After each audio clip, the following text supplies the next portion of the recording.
Welcome back to Lorehammer, a podcast where we talk about the finer intricacies of Warhammer. And on today's episode, we're going to go into what really pisses Angron off. And I'll tell you, it's a lot of different things. Join me to talk about this, Christian. Yo, what's good, man? Hey. Love talking about Angron, getting angry, just living in a perpetual state of rage. Yeah, like sometimes you wish you could be him. Like the gladiator stuff's kind of fun, but other times it's mostly just shitty and painful, I think. Yeah, anyone that's been beaten by a drunk relative can tell you that being angry all the time is not the solution to your problems. No, usually not. Usually not. We also got Jordan joining us with your rage-inducing background. Honestly, 40K is very serious, and that background's not taking this seriously. Yeah, that was the point. Howdy, folks. Excited to be on another episode. Yeah. You like Angron at all? You kind of know who he is, what he's about?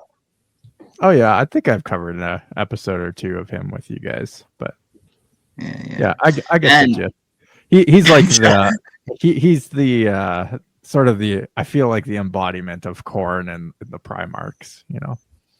Yeah. And we also got back after a long time away, James from James Complaints. I am Gene Stealer Jim, the Mister of Battle. Thank you for having me back.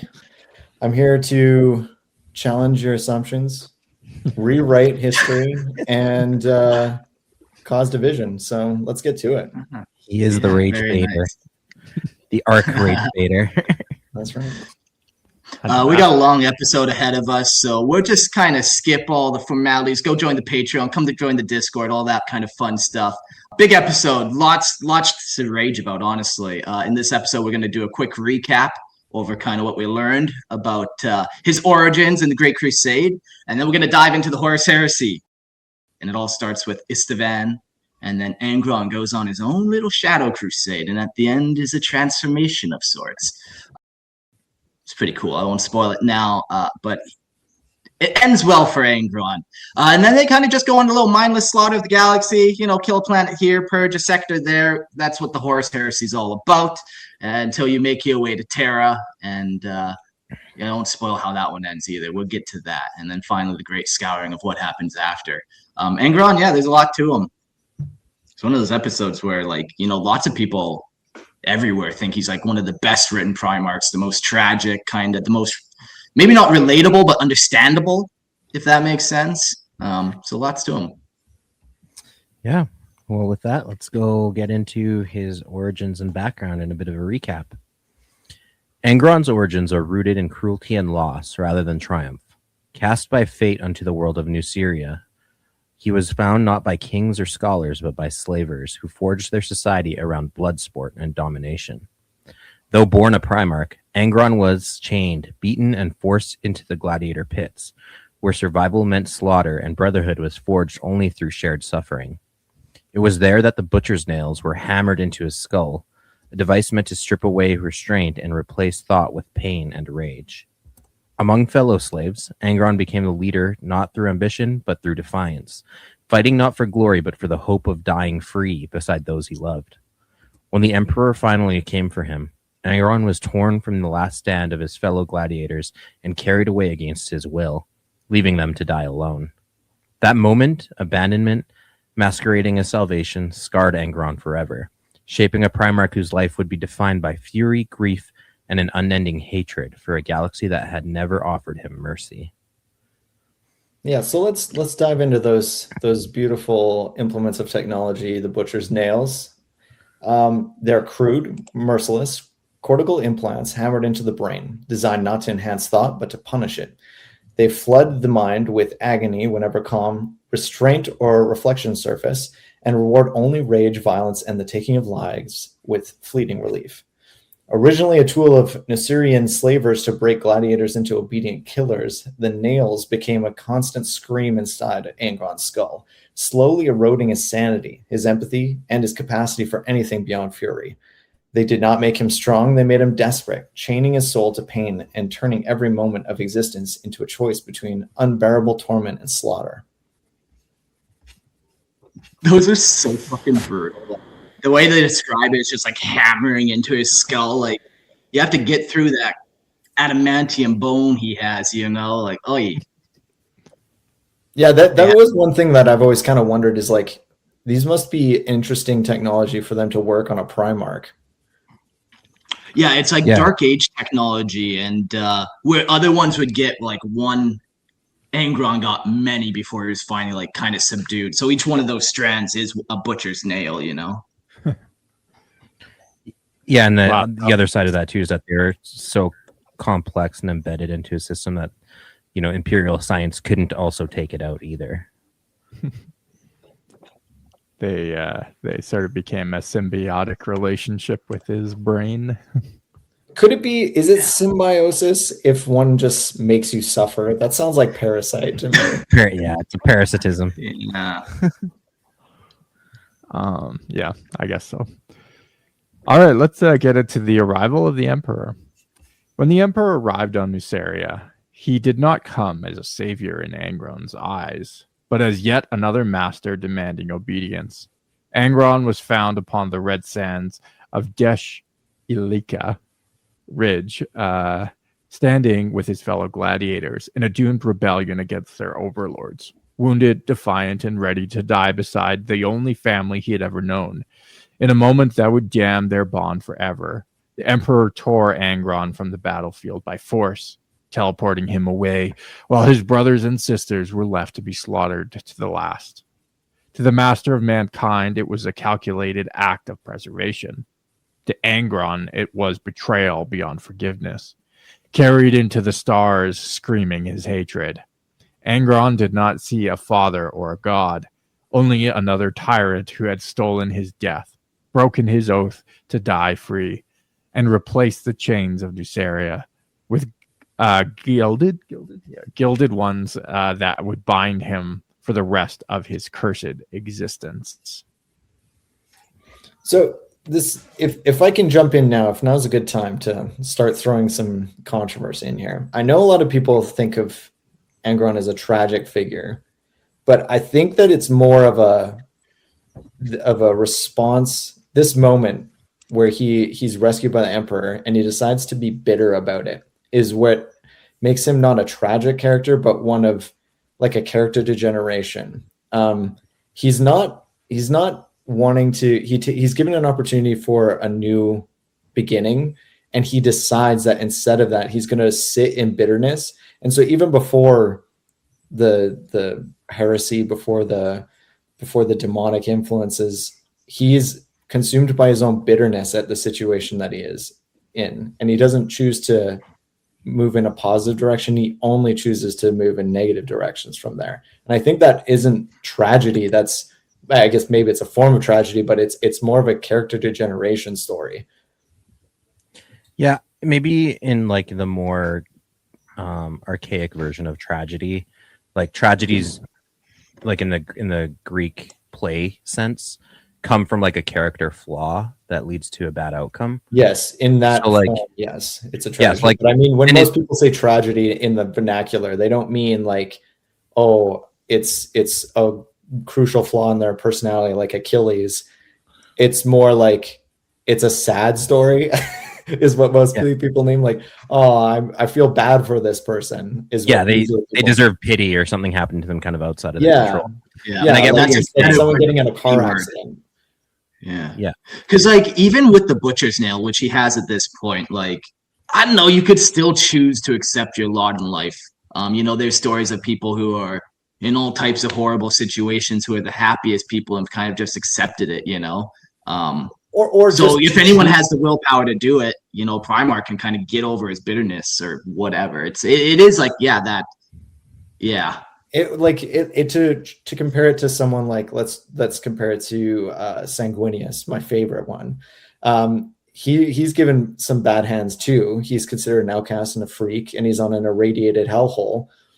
But instead of that, he chooses to create art and create virtue out of the things he's given. Whereas Angron decides, I'm angry at everything that's happened to me, and I'm just going to live with that, and I'm going to make sure everyone else suffers too. That's maybe the embodiment of evil that he's embraced. And so even before the warp demons, he's got, let's say, another kind of demon whispering in his ear right from the beginning.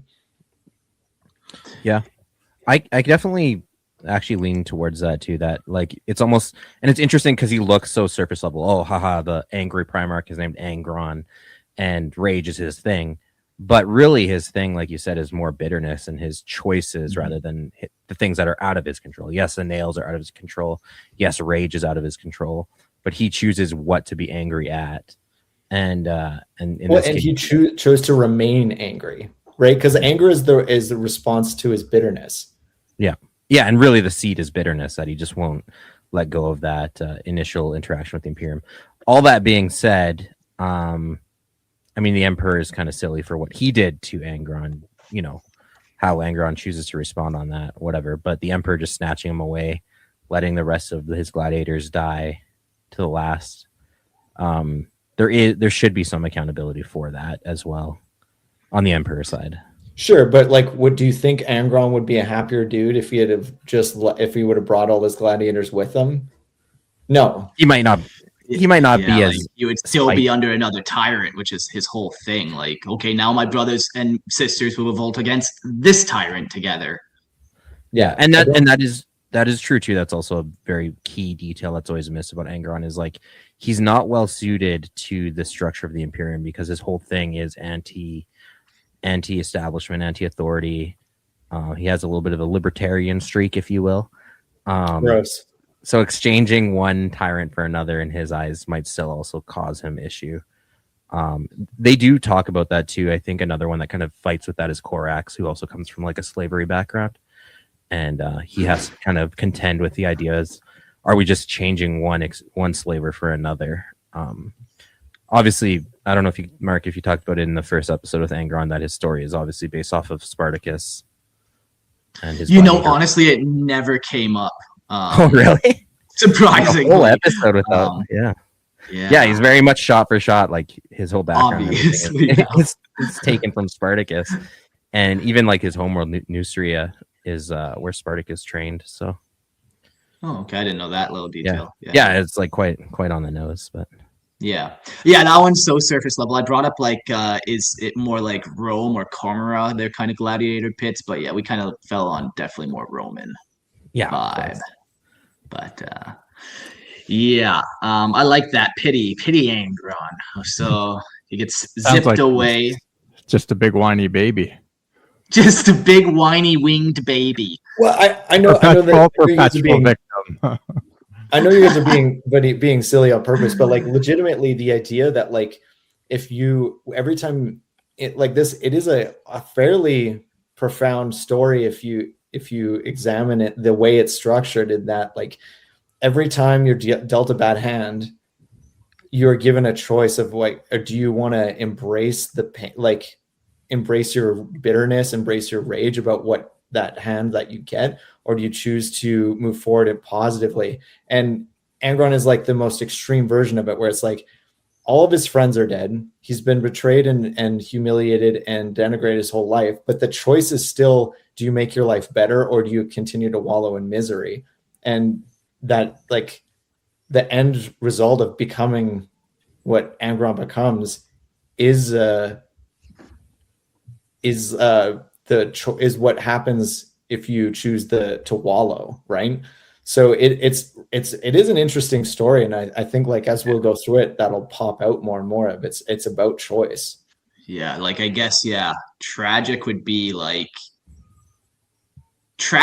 he didn't devote himself to taking skulls and blood for Khorne, you know? But then since he did that, that's no longer really tragic. Now he's a fucking villain. Like now you pity what happened to him. He's the bad guy. I'm going to counter with he's actually more of a tragic hero in the classical sense of tragedy, but no one here is an ancient Greek Christian, so I'm going to use modern definitions for these. But he fits it so well. All right. So he's given the what is it called? The Warhounds, later named the World Eaters. During the Great Crusade, the World Eaters were the Imperium's most brutal instrument, a legion unleashed to break worlds that refused to kneel. Once known as the Warhounds, they had prized discipline and brotherhood. But under Angron, they became an engineer of ceaseless violence, driving themselves into the heart of every war with howling fury. Implanting the Butcher's Nails to mirror their Primarch's agony, they fought in a state of constant blood madness, caring little for strategy or survival, so long as the enemy died screaming. Compliance was achieved not through diplomacy or awe, but through annihilation. Entire populations butchered in nights of relentless slaughter. Though their results were undeniable, the cost was horrific. As the Legion burned through its own warriors as readily as its foes, becoming feared not only as the enemies of the Imperium, but by the Allies as well. A tragic reflection of Angron's own endless war against pain, rage, and the chains he could never escape. And we got a fun quote here.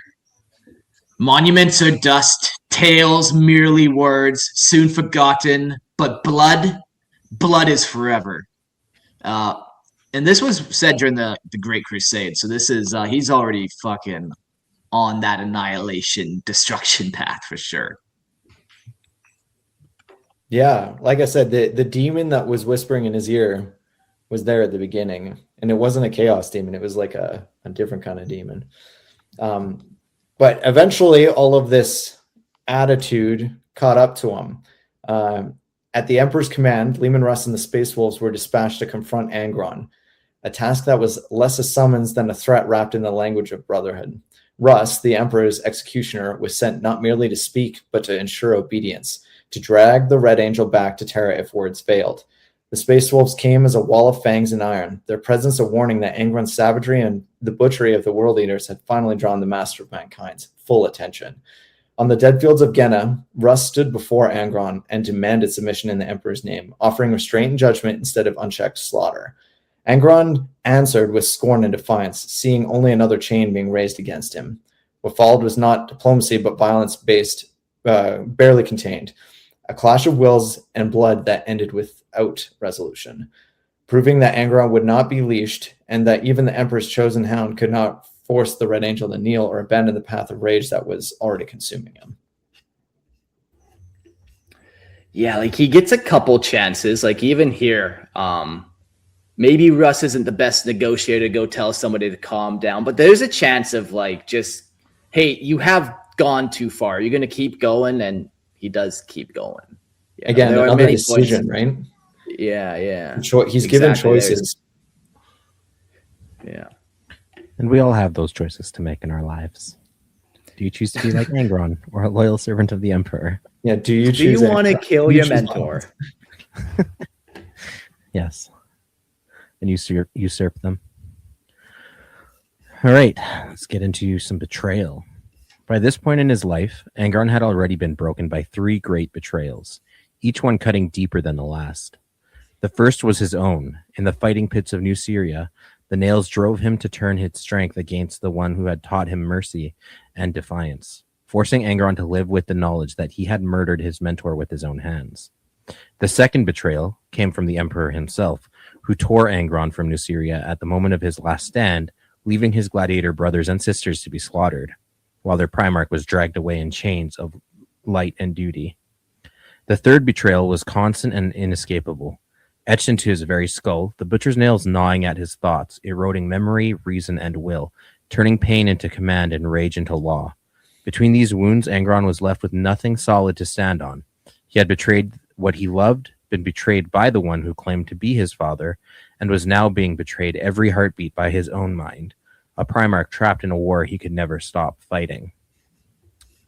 All right, James, this is where I'm going to push back on you a bit. So we get a little more into the butcher's nails, and like it is eating away his brain. So there are chunks of his brain, like eventually those nails keep getting driven deeper and deeper, that the brain is essentially gooified, removed, and replaced with butcher's nails. So the willpower, the reason, all that kind of goes away. And he gets those really early. And that doesn't mean that he loses all that willpower very early.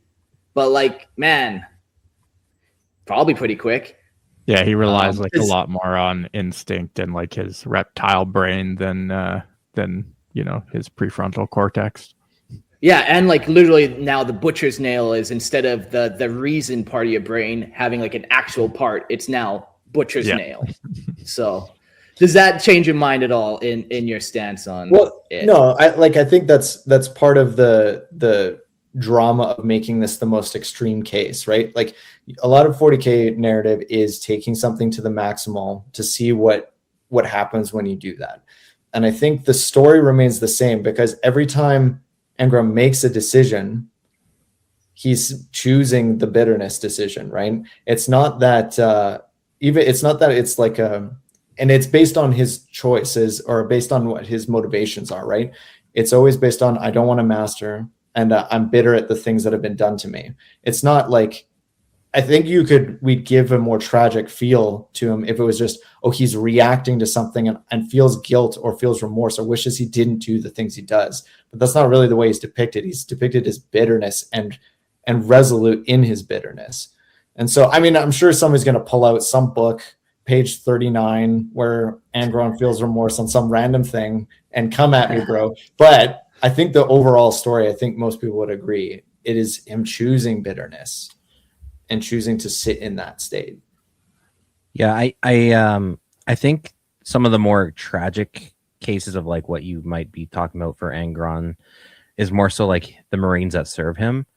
A lot of them, you could argue, are like a little bit more tragic, where they do things like, oh crap, I actually kind of regret that, or in a blind fury, I killed someone that I cared about, which did happen to Angron too, to be fair. But that's a kind of a different story than, like you're saying, about his brain does still function. Like butcher's nails are not, like you said, he's still making choices. And then yes, at times that executive functioning is hijacked, but that's not all the time, and that's not what drives his purpose. That's more like in the moment, right? Like when the nails are biting, he loses his sanity and like starts killing everything around him. But that's still not his character. Yeah, and if we told the story differently, let's say Angron is a different kind of person. Like he's given the butcher's nails, but he's always confronted with trying to make the world better, despite the fact he has these rages where he does things that are horribly destructive.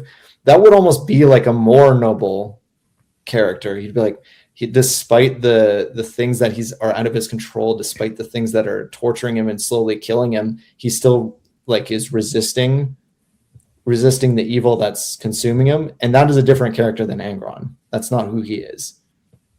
Yeah. I guess even if you remove all his brain, what's left in his like deepest, darkest part is like there's something wrong there. Yeah. There could be something here. Maybe, I don't know if the authors here like made the butcher's nails sort of motif, if they had this in mind, but there's almost maybe something meta or symbolic about it, that like that's how maybe like resentment and bitterness affects us all. Is it just like it's like a torture device, right? Like driven into our heads and makes us behave in irrational and exuberant ways. But just a thought. Well, I mean, I think we probably, like, when you apply this to your life, and that's why I do love Angron as a story so much, is if I'm sure you know people in your life that are consumed with bitterness, and it goes into someone's soul and just kind of sits there and poisons. And it's like the things that have been bad, the resentment that someone holds onto that, it doesn't hurt the person that hurt you. It only hurts you. And so it's like a self-damaging thing that consumes more and more. And at the end of your life, a bitter life is just a husk of a person, right? It feels like all that other stuff gets whittled away and all that's left is the bitterness, right? So maybe the butcher's nails is a good metaphor for bitterness in general, is it's like, it's this thing that replaces you, and it's just all that's left is this husk. So yeah, Jordan, that sounds perfectly right to me. Yeah, if I'm not mistaken, until you go on a murderous rage and want to do a suicide mission on Terra, yeah. There's limits, yeah. If I'm not mistaken of the butcher's nails, is there an aspect to them where they're quote unquote fed, like you feed them and they become stronger over time? Because if that is the case, that would also strengthen the Mr. of Battles argument there. I don't know about that. I think maybe what's more implied is just that eating away the brain. So the more it eats away, the less resistance you actually do have to the next time. Yeah. Yeah. But you know, this is Dark Age tech. You know, I'm not a Dark Age scientist. Not yet anyways. I'm still going to college. You can get Warhammer college lessons now. Apparently that's a real thing. It's a joke, well, if they're not coming to us for lessons, they're remember that Mark, remember that university professor we interviewed? Is he doing that? Yeah, maybe he's doing it. Yeah. All right. These betrayals curdled Angron's pain into a lasting poisonous hatred of the Emperor. To Angron, the master of mankind was not a savior, but the final slaver. A distant tyrant who spoke of unity and enlightenment while leaving Angron's true family to die, screaming on the red sands of Nuceria. Every pulse of the butcher's nails reinforced that belief, turning memory into agony and grief into rage, until the Emperor's name became inseparable from loss. Where other Primarchs saw a father or a god, Angron saw only hypocrisy. A ruler who could command the stars, but would not lift a hand to save a single army of slaves. In Angron's mind, the Emperor had stolen his death, his brothers and sisters, and even his right to mourn. And in doing so, forged a resentment so deep and feral that obedience was impossible. Only defiance, violence, and an unending thirst to tear down the Imperium that had broken him. Quote, "You kept that mule, Cor Pharaon. Russ kept his kin friends. The lion kept Luther. Humans, brothers, and foster fathers, saved and raised into legion ranks. But not me, not Angron. No. Did the Emperor teleport his gold-wrapped custodians down to help me and my army? No. Did he free the war hounds and order them to fight alongside me? No. Did he save my brothers and sisters the way he spared and honored the lion's closest kin? The way he honored Cor Pharaon? No, no, and no. No mercy for Angron. Angron the Oathbreaker. Angron the Betrayer." End quote. Angron explaining his anger towards the Emperor to his brother Lorgar, Primarch of the Wordbearers. Yeah, just not happy. We wonder often why the Emperor made this choice. We kind of came up with one that we didn't talk about on this episode, which was kind of this planet Nuceria was kind of already in the stage of compliance. The Emperor already had it kind of ready to go, or they weren't even hostile towards the Emperor. So then, you know, maybe part of it was the planetary ruler is like, I'll join your Emperor, but I get to kill this army first, or something like that. Some trade-off where the Emperor is like, okay, you know, we can't. I've already made the deal or whatever, and it just really doesn't kind of think it'd be a big deal. But I also like the one we talked about where it's like, yeah, you keep all these guys, and ultimately they're all just gonna turn on you too, just like they turned on their last rulers. Yeah, it does kind of seem a little odd the way that the Emperor behaved. Like it almost set Angron up for failure and to hate the Emperor. You kind of think you'd have like a little more foresight than he did. Well, let me put in a little bit more controversy in here, because in most Primarch's cases, when the Emperor finds them, they've now captured a planet. They're the ruler of it, and they've got their whole little army already built, and it's just a matter of making them space marines, basically. Whereas in the case of Angron, it's the reverse. He's about to get obliterated, and his army is losing. And so where all the other Primarchs have proven themselves, Angron hasn't. That's interesting. Yeah, like they're not worthy to be space marines. Like, yeah. Then I think there's one other one that doesn't, or maybe a couple other ones that don't capture planets. But yeah, Angron's basically the one that doesn't. He's in that state of failure. I don't think he's the only one that doesn't, but yeah, he's definitely one of the few. Yeah, like, you know, we don't know anything about Alfarius's home planet. There's a couple like oh, that. come on. You don't believe Alfarius has control of his own planet? He controlled his own galaxy. You just don't know it yet. Shit. He's controlling you two right now. You're just Hydra agents. I can see it. Christian is Omegan and I'm Alfarius. Yeah, you're so I'm similar. actually bald looking underneath as I this hat. Yeah. Mark, did you in the previous episode talk at all about what Angron could have been, like his more noble aspects or traits had the nails not been? We did mention, like, you know, there is a brief period on the planet that Angron is like the best gladiator, you know, the champion gladiator, and he sticks his neck out for his brothers and sisters, and he won't intentionally kill certain gladiators, and he has a sense of honor and all that kind of stuff. I'd say that would be kind of the best of him that we talk about. Yeah, like all the Primarchs and their legions kind of exhibit certain traits, and some of them, even the corrupted ones, in theory, there's like a potential noble aspect to them. Again, going to that question of choice, had the Primarch been good, those traits would have been more expressed versus their more negative ones. In Angron's case, I'd imagine his like thing to be like brotherhood and even maybe like a fatherhood type role, and like exemplifying those kind of like relationships, especially amongst like a fraternity of like, you know, warrior brothers, like that's overall Space Marine culture.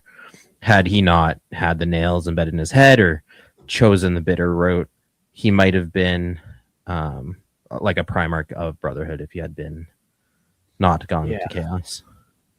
Okay, so here we'll throw in this little pepper here. Like, Angron wasn't found for a long time. Like, he was like the fourth last one found. So the Legion was active for many, and probably at least, you know, 100, 150 years without him.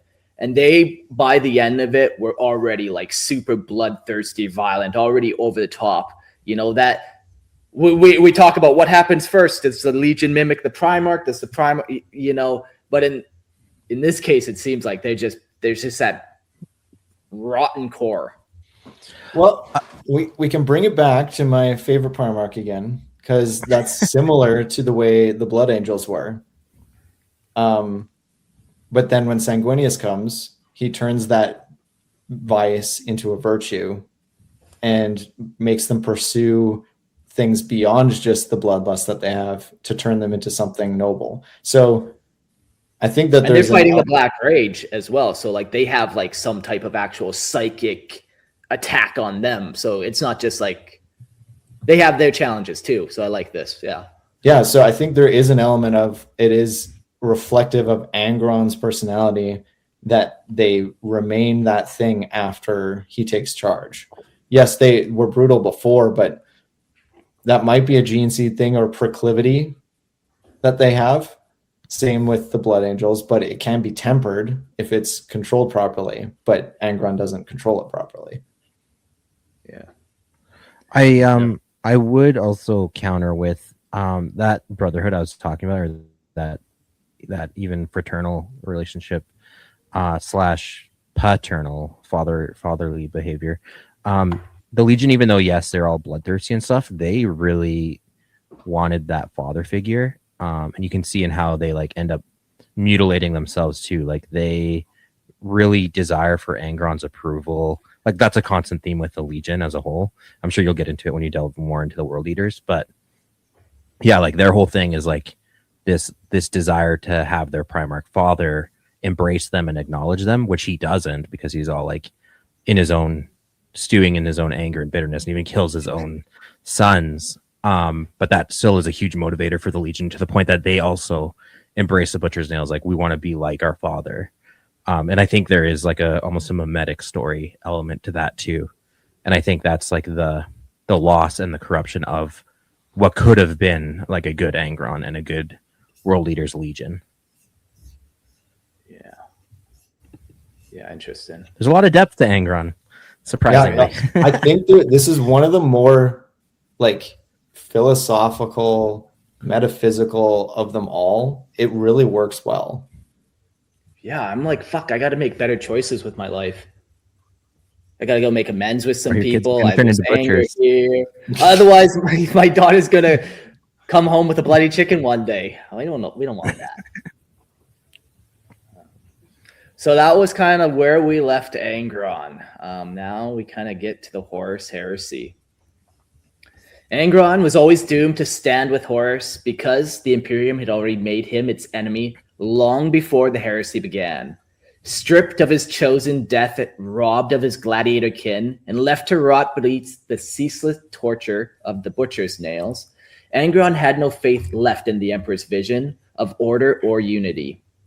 Horus did not need to persuade him with grand ideals or lies of a better future. He only needed to acknowledge Angron's pain and name the betrayer for what it was. Where the Emperor had commanded obedience and offered cold justification, Horus offered validation, turning Angron's suffering into a weapon and his hatred into purpose. In truth, Angron did not choose Horus so much as he chose war against the Imperium that had failed him. The path of rebellion was the only road left to the Primarch, who had already lost everything worth defending, and when the galaxy split, Angron could only fall toward the side that promised blood, vengeance, and the freedom to hate without restraint. That's a great slogan. Hate without restraint. I think we can make some banners out of that. I like it. I got a quote here for you from Angron, and this is his thoughts on tyrants. When the Emperor dies under his axes, when the final thought is of how the Great Crusade was all in a pathetic futility, and when his last sight is Angron's iron smile, then the master of mankind will learn what Angron has known since he has picked up his first blade. Freedom is the only thing worth fighting for. That is why tyrants always fall. He hates it, man. He goes hard on them since day one. Yeah. That is, it is interesting too, that like it's Horus's way of getting him on side is just so simple. It doesn't take any effort because Angron's already ready. He's just waiting for someone else to do it, which is also interesting. Like, is that an act of cowardice on Angron's part that he wasn't the first one to do it? Like he was bitter, but he wasn't willing to actually do something about it. Like, is that another character flaw in Angron, that despite all the anger, he wasn't going to do anything about it? He was just going to stew forever. Yeah. Like, those people who just stew forever. And then they want like attention almost. They want that like validation almost. Yes, and they get comfortable in it because you call your friend, you're like, oh, I had a bad day, and he's like, it's okay, Angron, just go slaughter another planet, buddy. Like, he likes it, but he always needs that constant approval. Now I find people with that self-wallowing kind of problem. Interesting. Well, let's get to atrocity, because that's what Angron's all about. And Ispan 3. By the opening years of the 31st millennium, as the world leaders sank ever deeper into savagery, Angron's brothers raised their protests before the Emperor. Yet the master of mankind, withdrawn to Terra after Ulanor, chose a bitter solution. He sent Horus Lupercal, the son he trusted most, to drag Angron back into obedience. But Horus was already rotting from within. Corrupted on Davin, he saw in Angron a creature of raw grievance and open wounds. With cruel precision, Horus stoked the hatred, reminding Angron of Nuceria, of chains of abandonment. He whispered that the Emperor was weak, unworthy, a tyrant who failed his son, and that a stronger master must rise, a master like Horus. Horus spoke the words Angron ached to hear. When the galaxy ignited in rebellion, the world eaters hurled themselves into treachery with howls of joy. They became one of the first traitor legions, marching beside the sons of Horus, the Death Guard, and the word bearers, as blood consecrated the new war. At Ispan 3, the heresy revealed its true face. Horus declared open defiance, and Angron led the world eaters in the first ground assault, unleashed against loyalist Astartes, including his own sons who had survived the betrayal from orbit. The virus bombing of Coral City had butchered billions, their psychic death cries said to eclipse even the Astronomicon itself. Yet the loyalists endured. Warned by Sol Tabbits, nearly two-thirds survived. Furious and impatient, Angron defied Horus outright, leading a second drop pod assault when extermination failed. 50 companies fell screaming with the sky, the Red Angel at their head, landing west of the Prince enters palace to hunt down their own kin. Yeah, this was like this is an interesting part of the book, like when Angron comes down, like foiling the plots of Horus, because Angron is not he's not a strategic mind. He's just a weapon, basically. He's a hammer. There's a part earlier in the book too where Angron is leading an assault on a fortress and basically brings down the whole fortress on top of himself because he's fighting like a madman. But it's not a way to win a war. It's just a way to maybe hit something hard, but he costs things, and this is a case of that. Yeah. I remember that scene of him just coming down, and you're reading the book from the loyalist perspective of these characters that you've fallen in love with, the Salt Harvest, a couple other cool guys down there. And then Angron comes. Loken, yeah, exactly. And Angron comes, and it's just like, oh shit. That's not gonna be good. If I remember, go ahead. It's been a while since I read the book too, but I do recall vaguely that there was also a world leader, maybe even a world leader captain who, when Angron shows up, a loyalist world leader is gonna face off against him, suicidal bravery. No, it should be me to challenge him, if I'm not mistaken. Something to that effect. But I remember that. Yeah, I remember that. Yeah. It was a good moment. Obviously, it didn't go well for him, but no, he's definitely gonna get destroyed. The world leaders tore into their brothers with ecstatic violence, fratricide burning hotter than loyalty. Horus, enraged but trapped, was forced to support Angron's madness as the poison atmosphere prevented immediate orbital annihilation. Ground war followed, savage and prolonged. For nearly 2 months, the loyalists bled and delayed the inevitable, clinging to ruins beneath titans and endless bombardment. But once the skies cleared, the War Master ended it in fire. Loyalist lines were erased from orbit, and the truth of the new age was written in ash. The challenge had been issued. The Horus Heresy had begun. Yeah, very cool. So he purges his own ranks. We've gone over Istvan 5 a whole bunch of times at this point. And I don't think the World Eaters do anything very interesting there.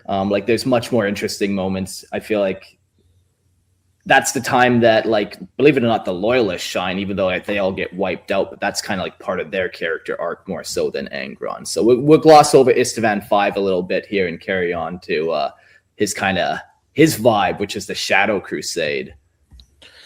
Right. Let's start off with a quote.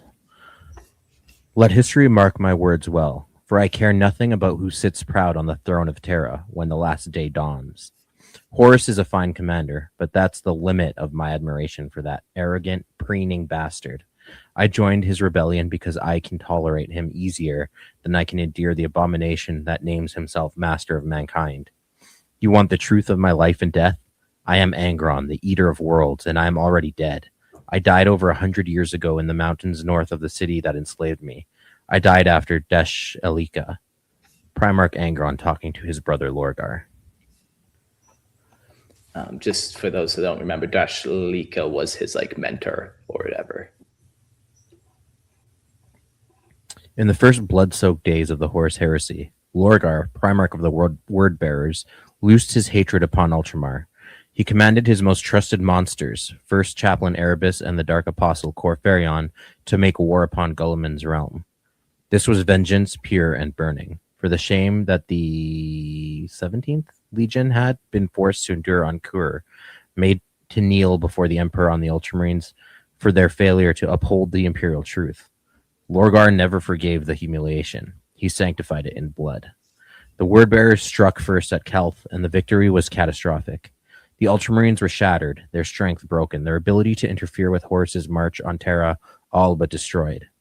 Upon Kelth's poisoned surface, Erebus completed his blasphemous rite, tearing reality open and birthing the Ruin Storm, an abomination of the warp so vast and violent that it eclipsed any storm seen since Old Night. It spread like a bleeding wound across the eastern fringe, drowning the stars in madness. At the same time, Lorgar led a second, more personal war. Alongside Angron and the World Eaters, he unleashed the Shadow Crusade upon the rest of Ultramar. The 500 worlds burned, 26 planets were erased in rapid succession, their populations butchered without mercy. This slaughter was not conquest, it was ritual, fuel for the Runestorm, meant to tear the galaxy in half and seal Ultramar away behind a walls of screaming unreality. The storm achieved its purpose, reinforcements were denied, Terra was isolated, no fleet could pass, no astropathic cry could escape. The Imperium was cut open and left to bleed. During the Shadow Crusade, the World Eaters met the Ultramarines in open battle on the war world of Armatura. There, amid the ruins of the shattered capital, Guilliman's sons baited Angron's legion into a killing ground. Buildings were brought down in controlled collapses, burying World Eaters by the score, and entombing Angron himself beneath the mountains of stone and steel. When the Red Angel clawed his way free, his chain axes were ruined, their teeth torn away by the relentless slaughter. Gorechild, broken beyond repair, was hurled aside in disgust. The weapon that had drunk oceans of blood lay abandoned in the dust. Later, Khorne found it. Knowing Angron's hatred for inherited blades, knowing that superstition and the risk, he still had Gorechild reforged. From that day onward, Khorne bore the axe that Angron cast aside. Its rebirth born from betrayal, loyalty, and endless war, just like the Legion, it would help damn forever. Yeah, so just to start there, we got basically Lorgar is going to basically use Angron as a weapon against the Ultramarines. He's got that grudge after what was it called there? Fuck, it's been so long since Malcador was basically scolding the word bearers. I forget what that was called, that incident. Yeah, fuck, it's on the tip of my brain. But yeah, basically he's getting vengeance for that incident. So he's gonna use Angron, who can kind of just point, he thinks, kind of just use. Yeah, the interesting thing for anyone who's like, let me throw out a little grenade here for all like the people who are like super chaos fans. Like they're always covered in vice, like all the chaos people. Even the way they're written in the books, and especially the way they like operate, it's very obvious that they're like, there's bitterness all over the chaos side of the Horus Heresy. Like Lorgar is obviously just frustrated and angry and bitter, and all the World Eaters, especially like just read a book with the World or the not the World Eaters, the Word Bearers. They're just so often, even infighting amongst themselves, they're fighting over perceived slights with each other and other groups. It's just there's so much bitterness and negativity on the chaos side. It is consumed with self-destruction almost, right? Like, and I think that was the whole thing that the Alpha Legion was hoping to do, is thinking, okay, yeah, we'll use chaos, the Horus Heresy, to blow up all of the humanity, because this side of the fight is just going to self-destruct in the end, and there's no way it can continue on, because like Lorgar, Angron, Horus, are these people going to run an empire? No, they're not. They're they're bitter, self-destructive people, right? And Angron, the worst of them. One thing that was interesting that I've never really clicked until we were reading this was the Rune Storm. Like the galaxy's been ripped in half once. I am always so like, yes, I love that they ripped the galaxy in half in 40k. The Cicatrix Maledictum is so cool. But like the Rune Storm eventually gets healed. And I haven't read the book where that happens or how that happens, but that's just an interesting thought. And then like if we figure out how we do that, then you can maybe apply that to 40k. The Cicatrix as well, but just a little, I'm trying to make the Imperium better, one warp storm at a time is all. They find the missing Primarch, Bob the Builder, who's able to stitch together the Rune Storm. Exactly. It's Monarchia, Mark, is what you're thinking of. Yeah. Where the Word Bearers were forced to kneel in front of the Emperor. Yeah, thank you. Okay, return to Nuceria. As the Shadow Crusade drowned whole systems in fire, Lorgar came to a grim understanding. Angron was unraveling. With every passing campaign, the Red Angel's mind frayed further. His fury sharpened into something terminal. The Butcher's nails were killing him far faster than the Emperor's savants. the Dark Mechanicum, or even Lorgar himself had foreseen. In the months following the Battle of Calth, Angron's neural decay accelerated violently, each surge a rage tearing more of his mind apart. The nails had never been meant for a Primarch. Angron's transhuman body fought endlessly to repair the damage, healing even as the implants burrowed deeper, shredding thought and reason. Seeing death race towards him, Lorgar urged Angron to return to Nuceria. The tyrants who had first driven the cursed device into Angron's skull would know its secrets better than any traitor savant. From them, answers could be torn free. Lorgar promised knowledge and fire. They would learn all that could be learned of the nails, and then Nuceria would burn until its city ran molten and its soil turned to glass. Angron would have his vengeance at last, whether he admitted to craving it or not. Hatred, trust, resistance, it meant nothing to Lorgar. He intended to haul Angron into damnation and immortality by force, gifting him to the dark gods regardless of his will. After a Terran century away, Angron returned to Nuceria. He walked the killing fields of Deshalika Ridge, where the bones of his gladiator brothers and sisters lay bleached beneath an uncaring sky. There, amid the exposed remains of those who had died free and defiant, the Primarch mourned. The memory of their last stand tore at him, even as his rage could not drown the pain. He went to Deshia to look upon the city that had once claimed ownership of his flesh and soul.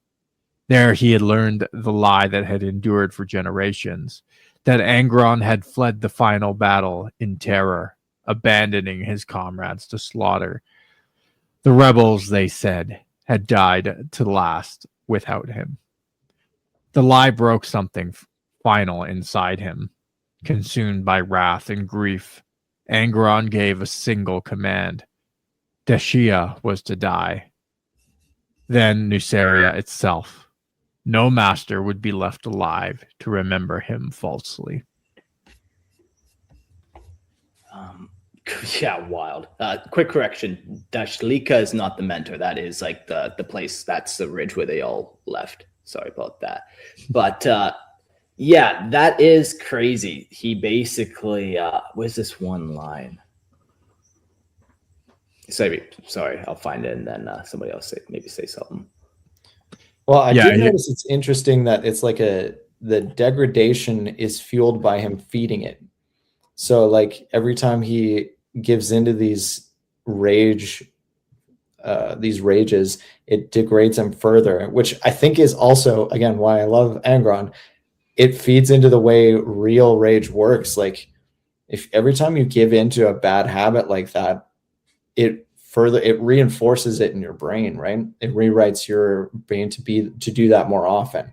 And so in the case of, he's just like an extreme case of the reality of the things he's encountering.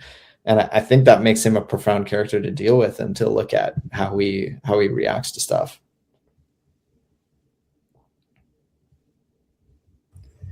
Yeah, and then he comes and he finds his planet and he finds that they've been lying about them this whole time. Generations told that Angron just kind of pissed off, like just snapped him. That's kind of crazy. Like they've already been way, like, and then there must have been a deal there that, yeah, you can slander Angron. Like Angron wasn't allowed to go back to Nuceria just until now. He also wasn't, after the Emperor came, he used the other planet that the World Eater were recruiting from. So it's just one of these things where he just like, he finds out this final lie of like, the only thing I cared about, you lied about. That just sends him off the edge. Yeah, one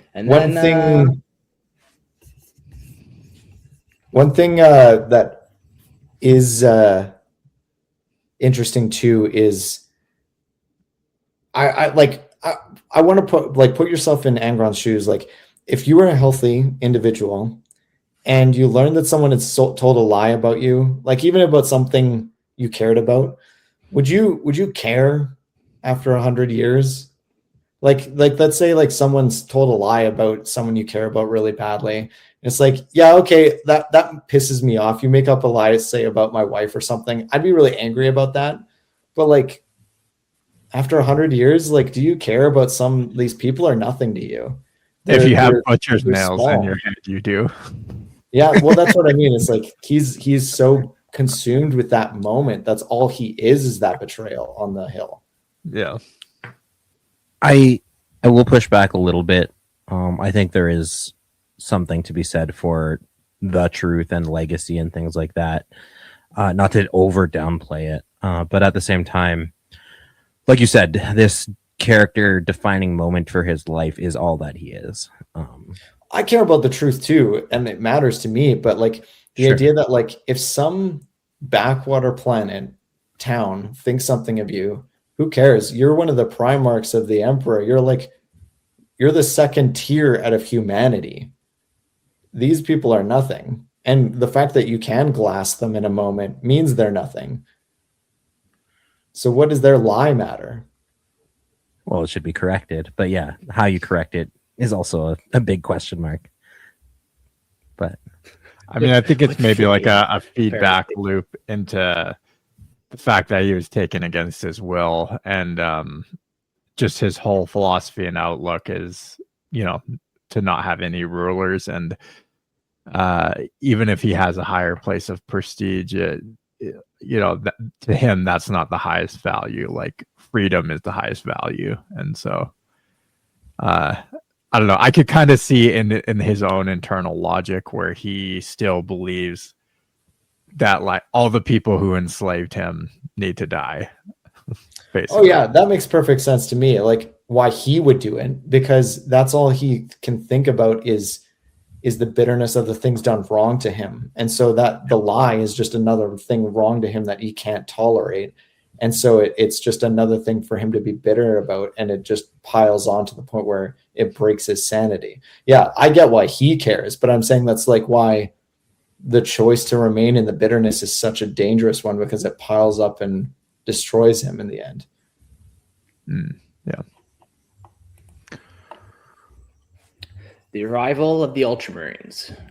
Reboot Gilman's Ultramarine Retribution fleet, hounding the word bearers since the ashes of Calth, finally closed the trap as the traitor brothers butchered Noceria.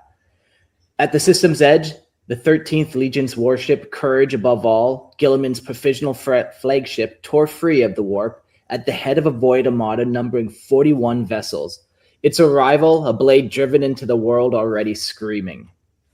The Ultramarines fleet bore the scars of survival. It was a wounded thing, stitched together from scratched or scattered battle groups. No pristine interdiction armada, but a desperate spear cast with what Gilliman could gather. It existed for one purpose alone: to strike, to hunt, to avenge. The cruisers and battleships of the 13th Legion ran hard alongside the traitor fleet, trading brutal broadsides at killing distance, presenting targets too massive to ignore. From beyond, the remainder of the armada carved the void with precise lance fire. Gilliman split his strength, driving relentlessly to annihilate Lorgar's flagship, Fidetalis Lex, while ordering boarding actions against the World Eater's dread vessel, the Conqueror. Yet this was never only a war of ships. The Ultramarines meant to bleed the planet itself. Nuceria mattered. Vengeance mattered. As they had chased Corfarion to the maelstroms, so now they came for Lorgar and his allies, intent on dragging justice through fire and blood. Ultramarines warships plunged toward the planet, vomiting drop pods, assault landers, and gunships in burning arcs, forcing descent through any gap they could carve. The fleet surged over the traitors like a devouring swarm. But Loretta Sarin, Iron Will, commander of the Conqueror, answered with ruthless defiance, blasting multiple Ultramarine vessels from the sky as they dared to run to the surface. Even so, for the wreckage left spinning Even so, for all the wreckage left spinning in flame, the 13th Legion would not be denied. The Ultramarines smashed through the Conqueror's murderous defense at last, and the warriors of Ultramar made planetfall on Narceria, arriving not as survivors, but as executioners in a war already soaked in grief and rage. All right. True to their nature, the Ultramarines carved out hard footholds wherever they could, fortifying ground so their reinforcements might land under fire. For every bastion secured, another was drowned beneath the World Eater's assault, shattered by howling chain axes or smothered by the World Bearers chanting inexorable advance. The 12th Legion hurled itself at the 13th in frothing packs, proving why Imperial armies had learned to fear fighting beside them long before the heresy ever began. Unleashed, unchained, and utterly unrestrained, the World Eaters hacked through Ultramarine strongpoints. Slaves to the ecstasy of violence, burned into their minds by the butcher's nails buried in their flesh. The Ultramarines answered that savagery blow for blow, driven by cold fury and the thirst for retribution against those who had despoiled Calth and scarred its star. Into the storm marched the word-bearers, intoning blasphemous hymns and preaching the Book of Lorgar, advancing beneath icons of corroded metal and bleached bone dragged through the fields of corpses. High above the world, the Fidelitas Lex was already dying. Its armor was cratered and split, its void shields long since torn away. Cathedral spines and fortress structures clinging to its hull had been scoured into ruin by Ultramarines' wrath. The 13th Legion's fleet hurried it without mercy, strafing and trading broadsides, willingly bleeding themselves to strip the great ship of life one wound at a time.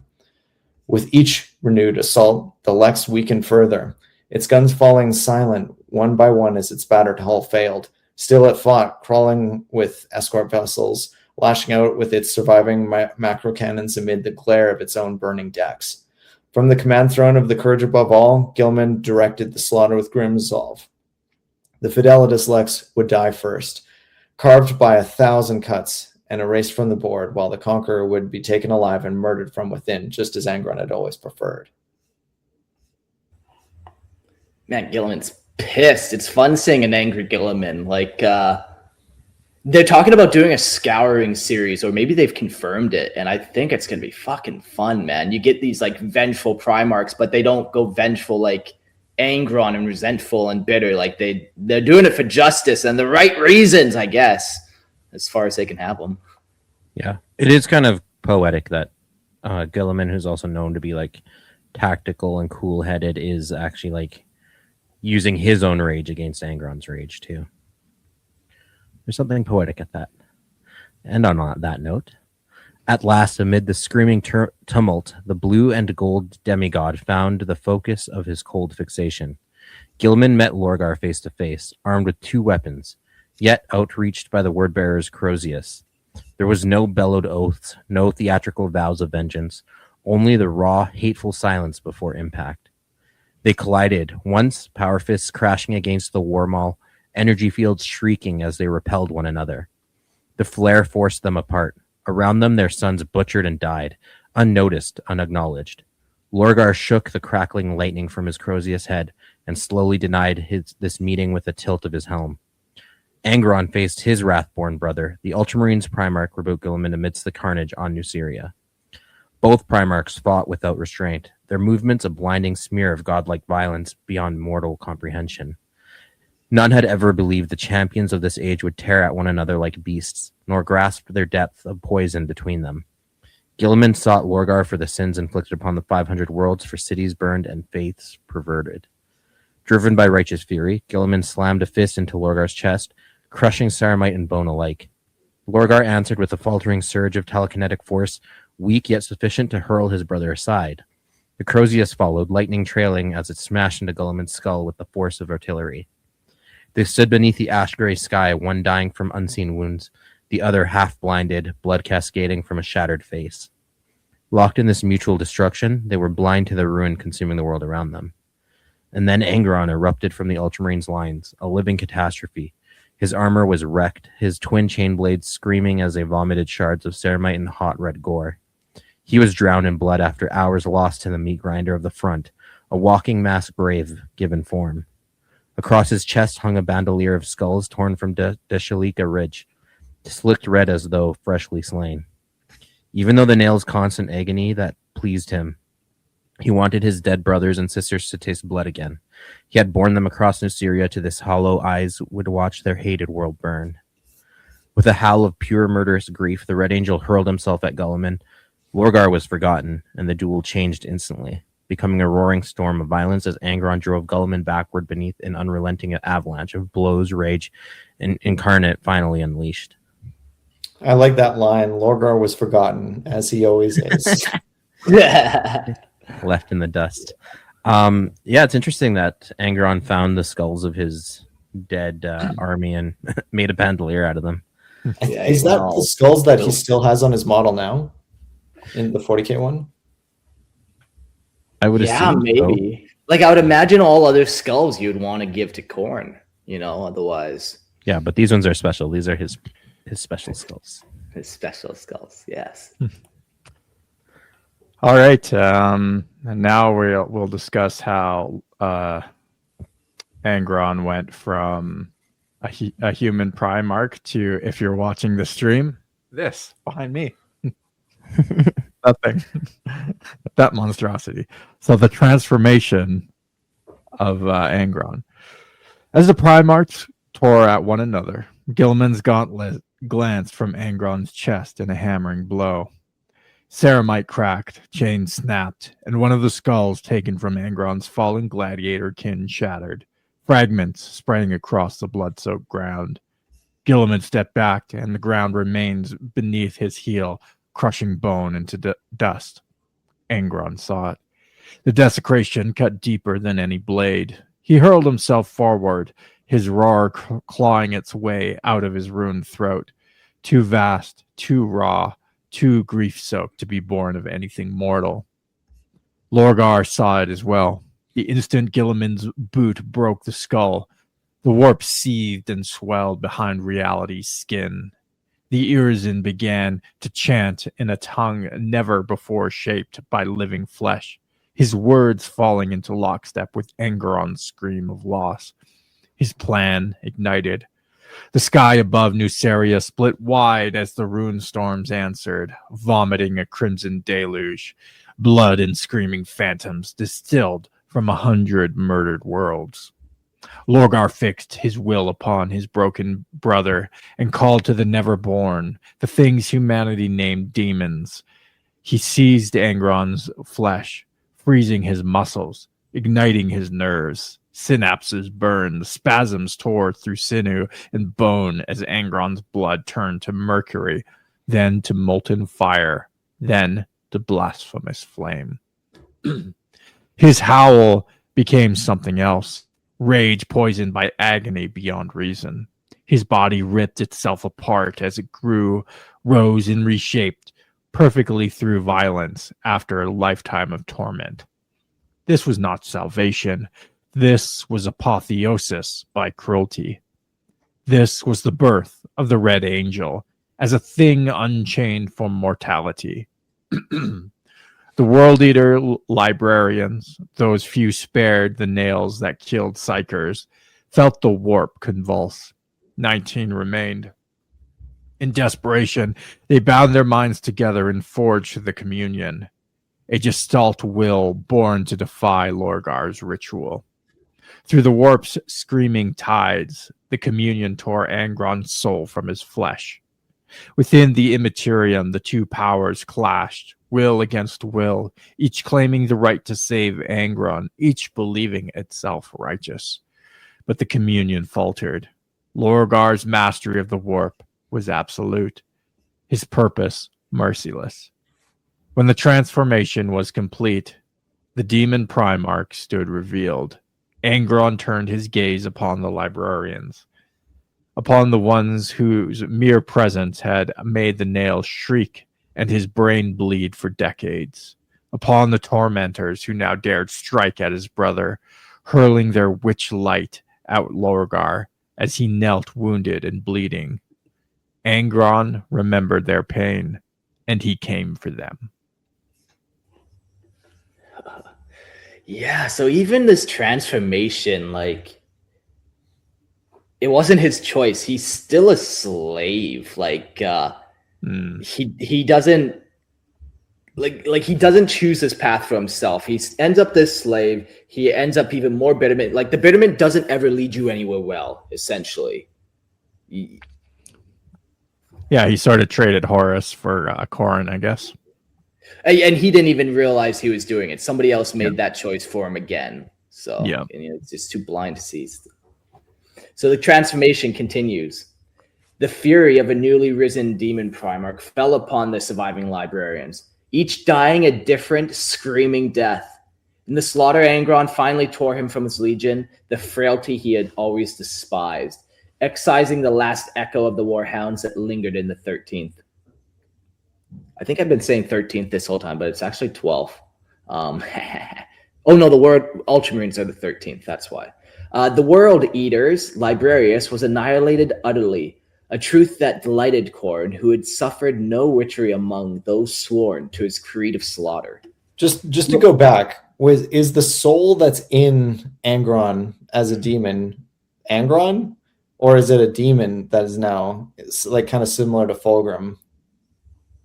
Is it demon in control, or is it Angron still? It's still him. It's described as him now being like just like trapped in demon form. Like he doesn't like it. He doesn't want it. It's constant pain for him even. Now it's just an eternity of suffering, but it is still him in there. Right. So it's different than Fulgrim then. Yeah. Like he even does Fulgrim, now. Sorry, finish your thought, Mike. I was gonna say even now he just applies to all the demon rules. Sorry, Christian, internet lag. Yeah, no, I'll get no. I cut you off first. Even with Fulgrim, there was a kind of back and forth they did with him, where yes, now he is actually in his own body. I think they went down a weird path at one point when they were authoring the Horus Heresy novels, where they wanted to replace certain Primarchs with full demons. Even Horus kind of goes through a phase of this where they're like, is it even Horus anymore? Is it some other entity that's inhabiting his body? They got really esoteric and weird with it.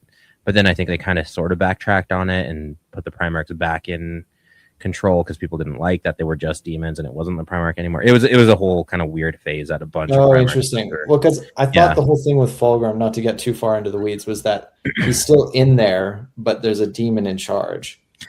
Yeah, and then they kind of switched places for a bit, and then I think they settle on him actually being back in his own body. But there was this like back and forth for a little while, and I think that was like a push and pull between creative direction that made its way into the books. That you can tell. Because even Horus had a period like that where people were saying like Horus isn't even Horus anymore, it's something else, and they kind of backtrack on it a little bit because that kind of ruins the whole story if none of the Primarchs are actually the Primarchs. Yeah. But, yeah, that makes sense. Cool. Lorgar had given the 12th Legion wholly to the Blood God, body and soul. From that hour onward, there would be a nothing but blood, an endless sea of it, rising and falling with the rhythm of eternal war. In the aftermath of Angron's apotheosis, a broken and grievously wounded Rabuq Guilliman fled Nuceria. He could not stand before what his brothers had become, nor truly grasp the depth of their damnation. The World Eaters finished their work upon the planet, scouring it until no human life remained. Angron, now the living incarnation of Khorne's eightfold path, cast the dust of Nuceria from his feet and never spared the world another thought. Lorgar believed he had saved his brother. In his mind, there had been no other path. He alone had sought to end the slow murder of the Butcher's Nail, to free Angron from the life defined solely by pain. He alone had acted. With Angron remade, the Shadow Crusade turned away from Ultramar at last, ready to reunite with Horus. Terra would be next to burn. Aboard the Conqueror, the Demon Primarch spoke his first command in his new existence. Khorne was ordered to butcher the slaves in the lower deck and raise a vast throne of skulls in his name. To further arm his reborn wrath, Angron was gifted a colossal black rune sword, the Black Blade, fashioned for him by the Dark Mechanicum, a weapon worthy of the monster he became. of course, he has to make himself a throne of skulls. It's also kind of interesting and like ironic that Angron, who was always against masters and slavery, like has his own slaves and even butchers them on a whim. Like he becomes the monster that he fought against his whole life, which is another poetic kind of thing. Beware when fighting monsters. that Nietzsche quote. Yeah, be careful when fighting monsters. You don't become monsters, and when you stare into the abyss stares back. Yeah. In the wake of the Shadow Crusade, the Demon Primarch Angron and his world leaders hurled themselves into a galaxy-wide slaughter, a roaming storm of rage and blood that answered no summons, not even the War Master's command to gather at Ulanor for the final march on Terra. Horus, forced to rein in the monster he had helped unleash, sent Perturabo, Lord of Iron, with a single unyielding order. Angron was to be dragged to Ulanor whatever the cost.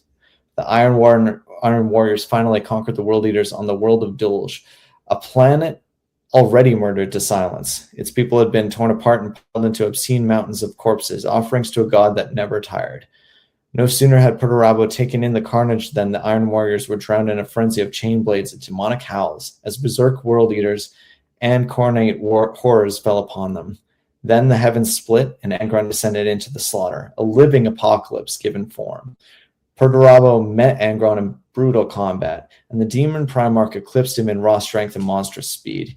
Yet the Lord of Iron endured, bleeding but unbroken, and drove his words like knives into Angron's soul. He named him what he had always been, a slave born in chains, now bound forever to rage and darkness. Enraged beyond reason, somehow more so, I guess, Angron struck harder, but Perturabo's cold calculation, bolstered by the Iron Circle and relentless artillery, slowly boxed the world leaders in, battering them down and forcing even Angron to yield ground.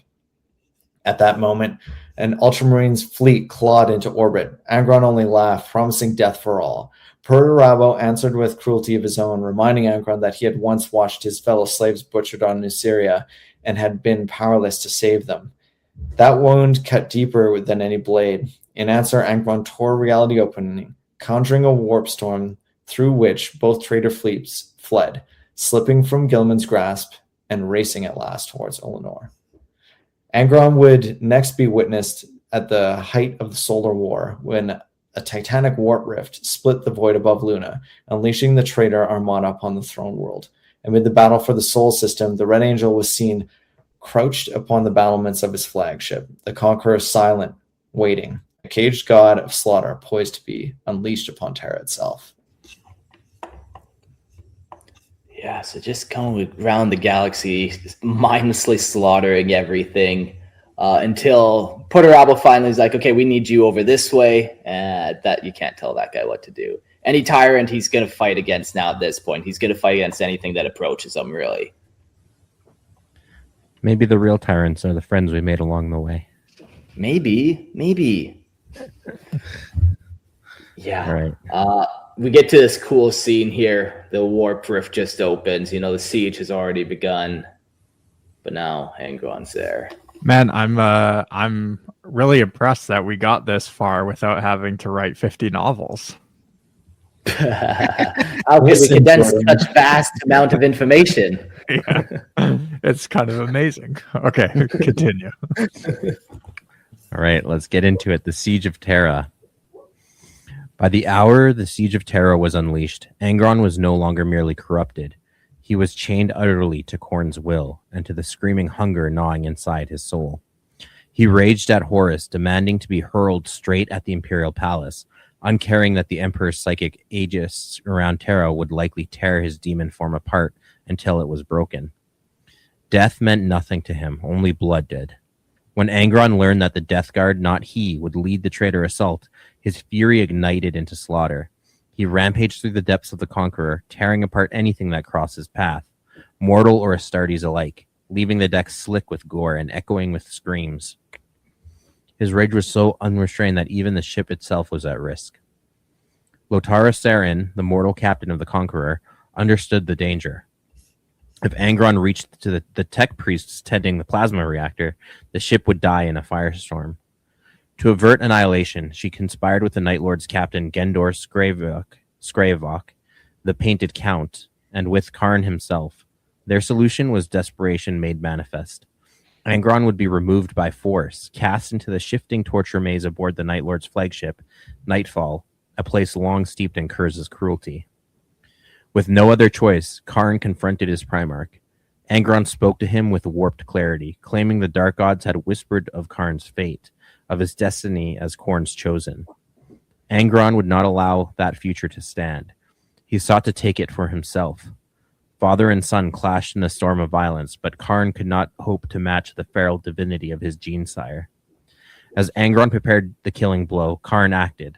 He slammed a teleport homer onto the demon Primarch and triggered it. In an instant of screaming warp light, Angron was torn from the Conqueror and hurled into the bowels of the Nightfall, banished not by defeat but by necessity. Still raging, still betrayed, still denied the blood he craved. How poetic. Fucking cool that you can just teleport people like that if you give them a little homer. Like, teleport you into the sun. Boom. I think you just solved 40K. Yeah, seriously. No, I'm always conflicted about Angron's rages and any character that's just like that has this kind of like unrestrained rage. It's a cool like trope. Chaos dreadnoughts often suffer from it too, where they're like uncontrollable and have to be like chained down and stuff. The problem is like how many world leaders do you have to be like constantly being butchered and also butchering each other all the time? Like at some point it kind of gets into a space of like, no man, their middle management is so efficient, man. They just have it going so smoothly. Yeah, like this happens a lot. I don't know. Yeah, I always get kind of mixed feelings whenever you have this like berserker type character that is constantly killing its own troops. I think it's a problem with the world eaters in general, the amount of casualties they're described as having. Every battle is high casualties for both sides. Yeah. Every time. And so it's like at this point they should be the smallest legion realistically, because like if you have, let's say you're an ultramarine and you say, oh, we lost a lot of guys, but like Gilliman is doing his best to minimize casualties, and then there's the world eaters that just are slamming guys in, and as long as a lot of people are screaming, they're happy. You would think that they'd be running low on guys, and I think that is an issue with the way the world eaters are depicted. I think that they should be. I think they haven't written a good way of explaining around that. They have for all the legions, because they're not the only ones that constantly suffer from high casualties. Iron Warriors and Death Guard also both constantly suffering from high attrition.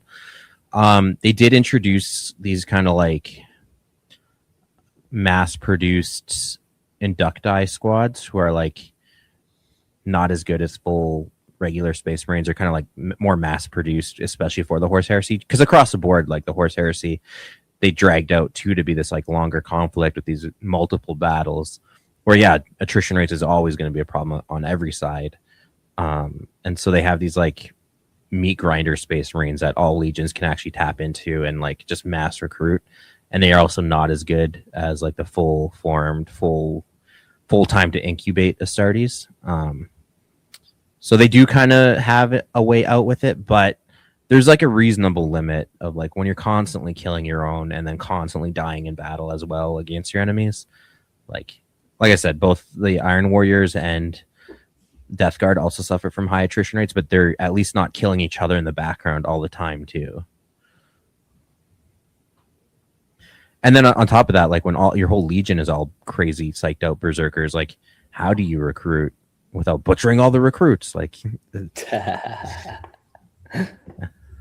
yeah, I mean, I think that's why they usually avatars of rage like this are often depicted like demonically, and I think that is a better place for it, because like yeah, the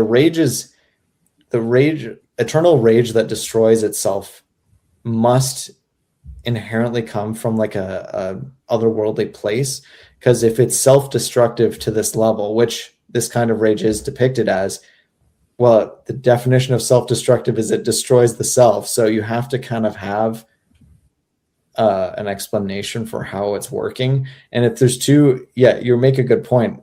It's so much effort that other chapters put into keeping their Space Marines alive. how do you do that when you're completely psychotic all the time? I don't know how that works. My only little solution, and it's not good, is just we kind of mentioned how Angron was the fourth last found. So, for most of the Great Crusade, they weren't completely berserkers. They did have that routine. So, near the end, if you don't maintain your supply lines, your induction rights, all those kind of stuff, you might not feel it right in that first 10-year period, but then eventually after the Horus Heresy, they do really feel it, and they're like one of the smallest legions, it's said. Sure. Yeah. But, it's pretty sloppy still. I will also kind of push back on my own point here and say that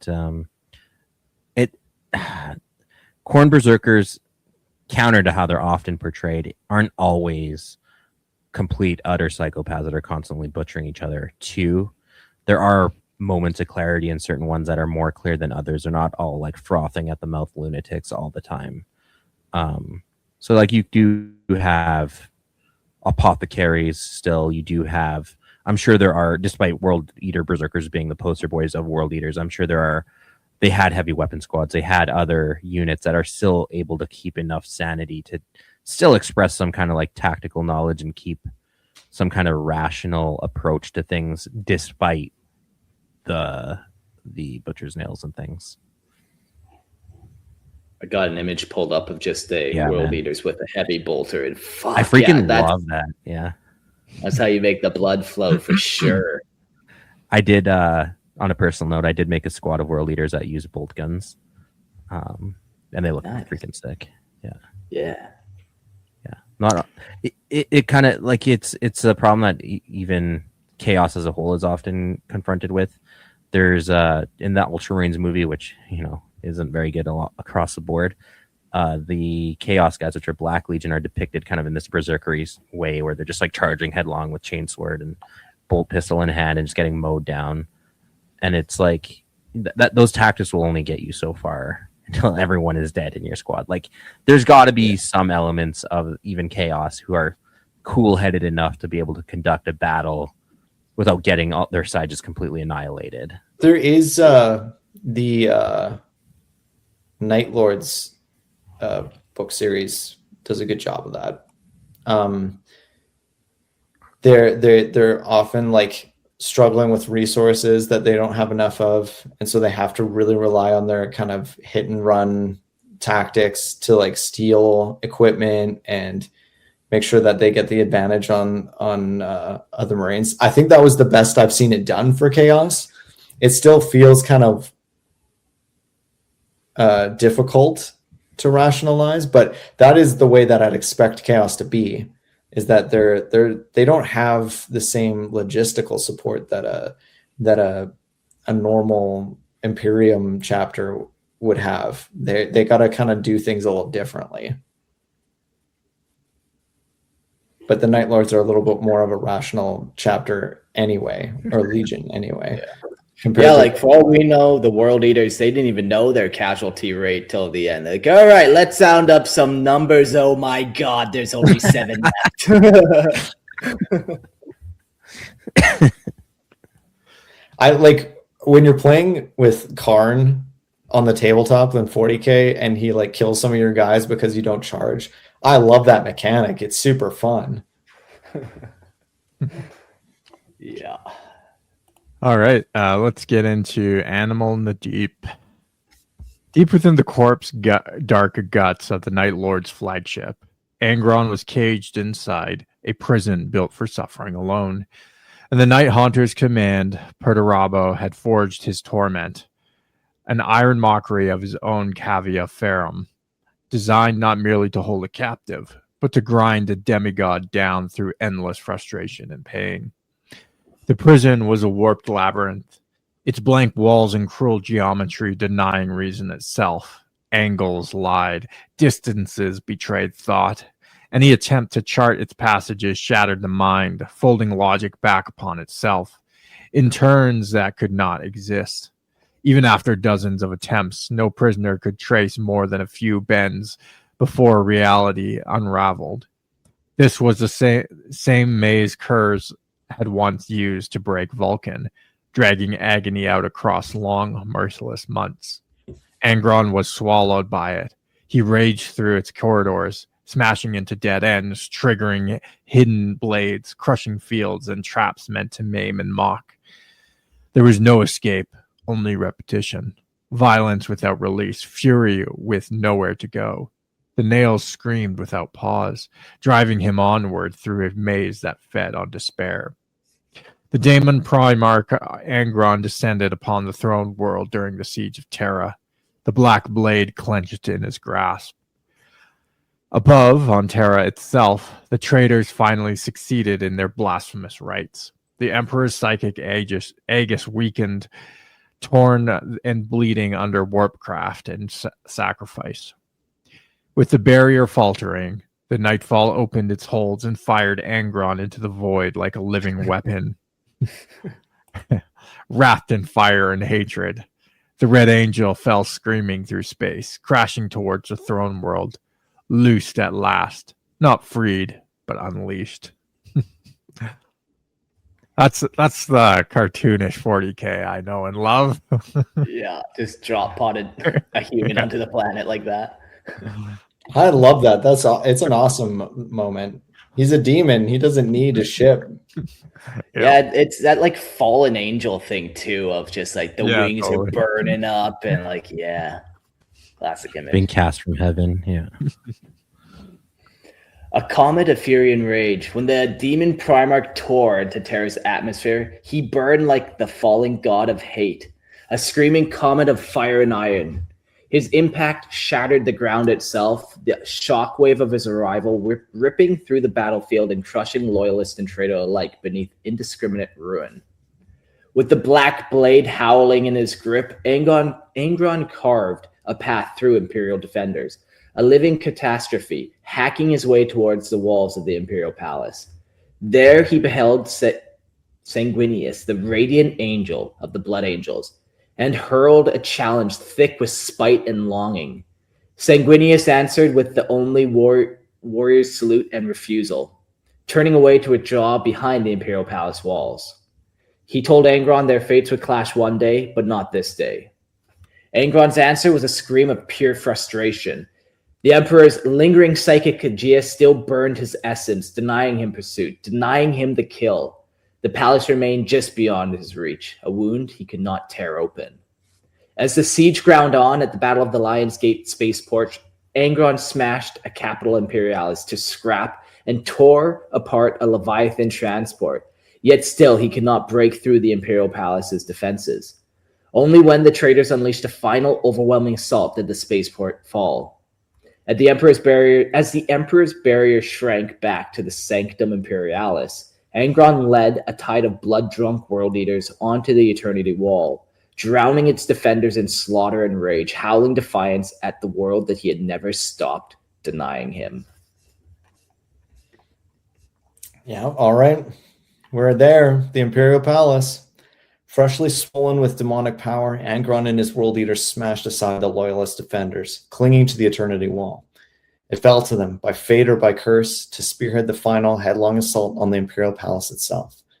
Fragmentary siege-picked feeds still showed the moment, the walls rupturing under a relentless assault, world eaters pouring through the breach, and at their forefront, the warped crimson tide of Angron, his rune-lit blade blazing as he carved a path into the heart of the palace. Khorne was among the first to cross the shattered threshold.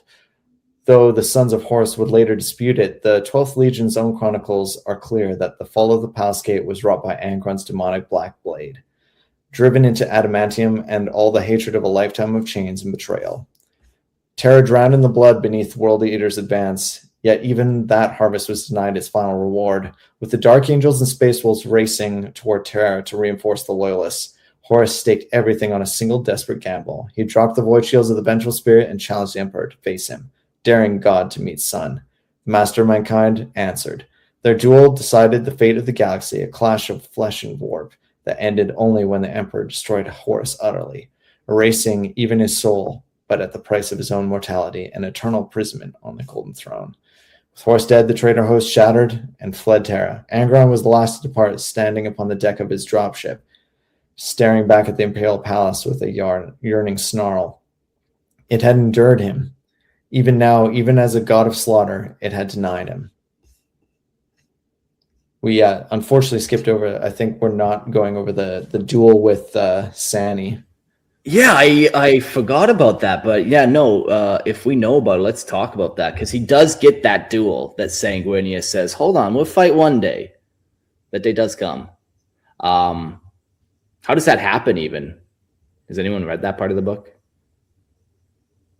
I haven't got there yet. I'm way behind that. You don't bend a guy's arm, but go read 100 books right now, James. You know what? I legitimately have, with some of the help of you, Mark, been able to collect most of the series all the way up to the Scouring. I have the first book of the Scouring, and I'm going through it. I'm making my way downtown. It's a long road though. Nice. AI says, just real quick on Sanguinius and you're actually supposed to read the Angron. books in reverse, James. So you have to start with all the 40k stuff and then work your way back down through the Scouring and then the Heresy. Yeah, that's too many books. I'm not doing that. The fight between Sanguinius and Angron is a legendary class of angel versus demon, light versus rage, often depicted at the Eternity Gate during the Siege of Terror, where Sanguinius, using his angelic speed and precognition, ultimately defeats the demon Angron by exploiting his butchered nails to rip them out, momentarily freeing Angron from chaos, but leaving Sanguinius weakened before his fated duel with Horus. It attests, and then it just fluffs up Sanguinius there for a little bit. Hey, Sanguinius gets all the fluffy ones.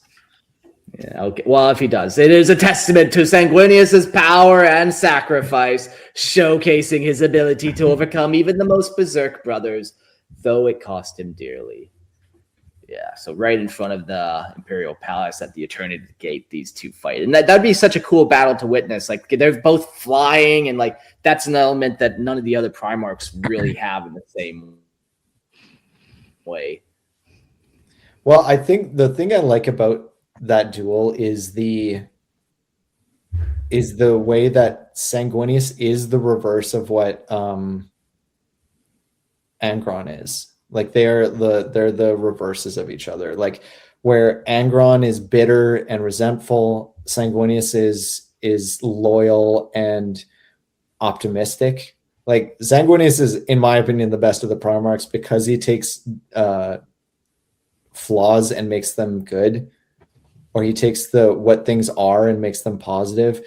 Like Rabuti Gildaman is more like an efficiency guy. He's like, he does have noble virtues, but they're almost intrinsic to him, if that makes sense. He already is noble. He already is good. He doesn't necessarily bring that out as much. Whereas Sanguinius is like, it's more of like the bringing good out of bad, which is more noble in my estimation. Whereas Angron is, he's in a bad spot, but he makes it worse.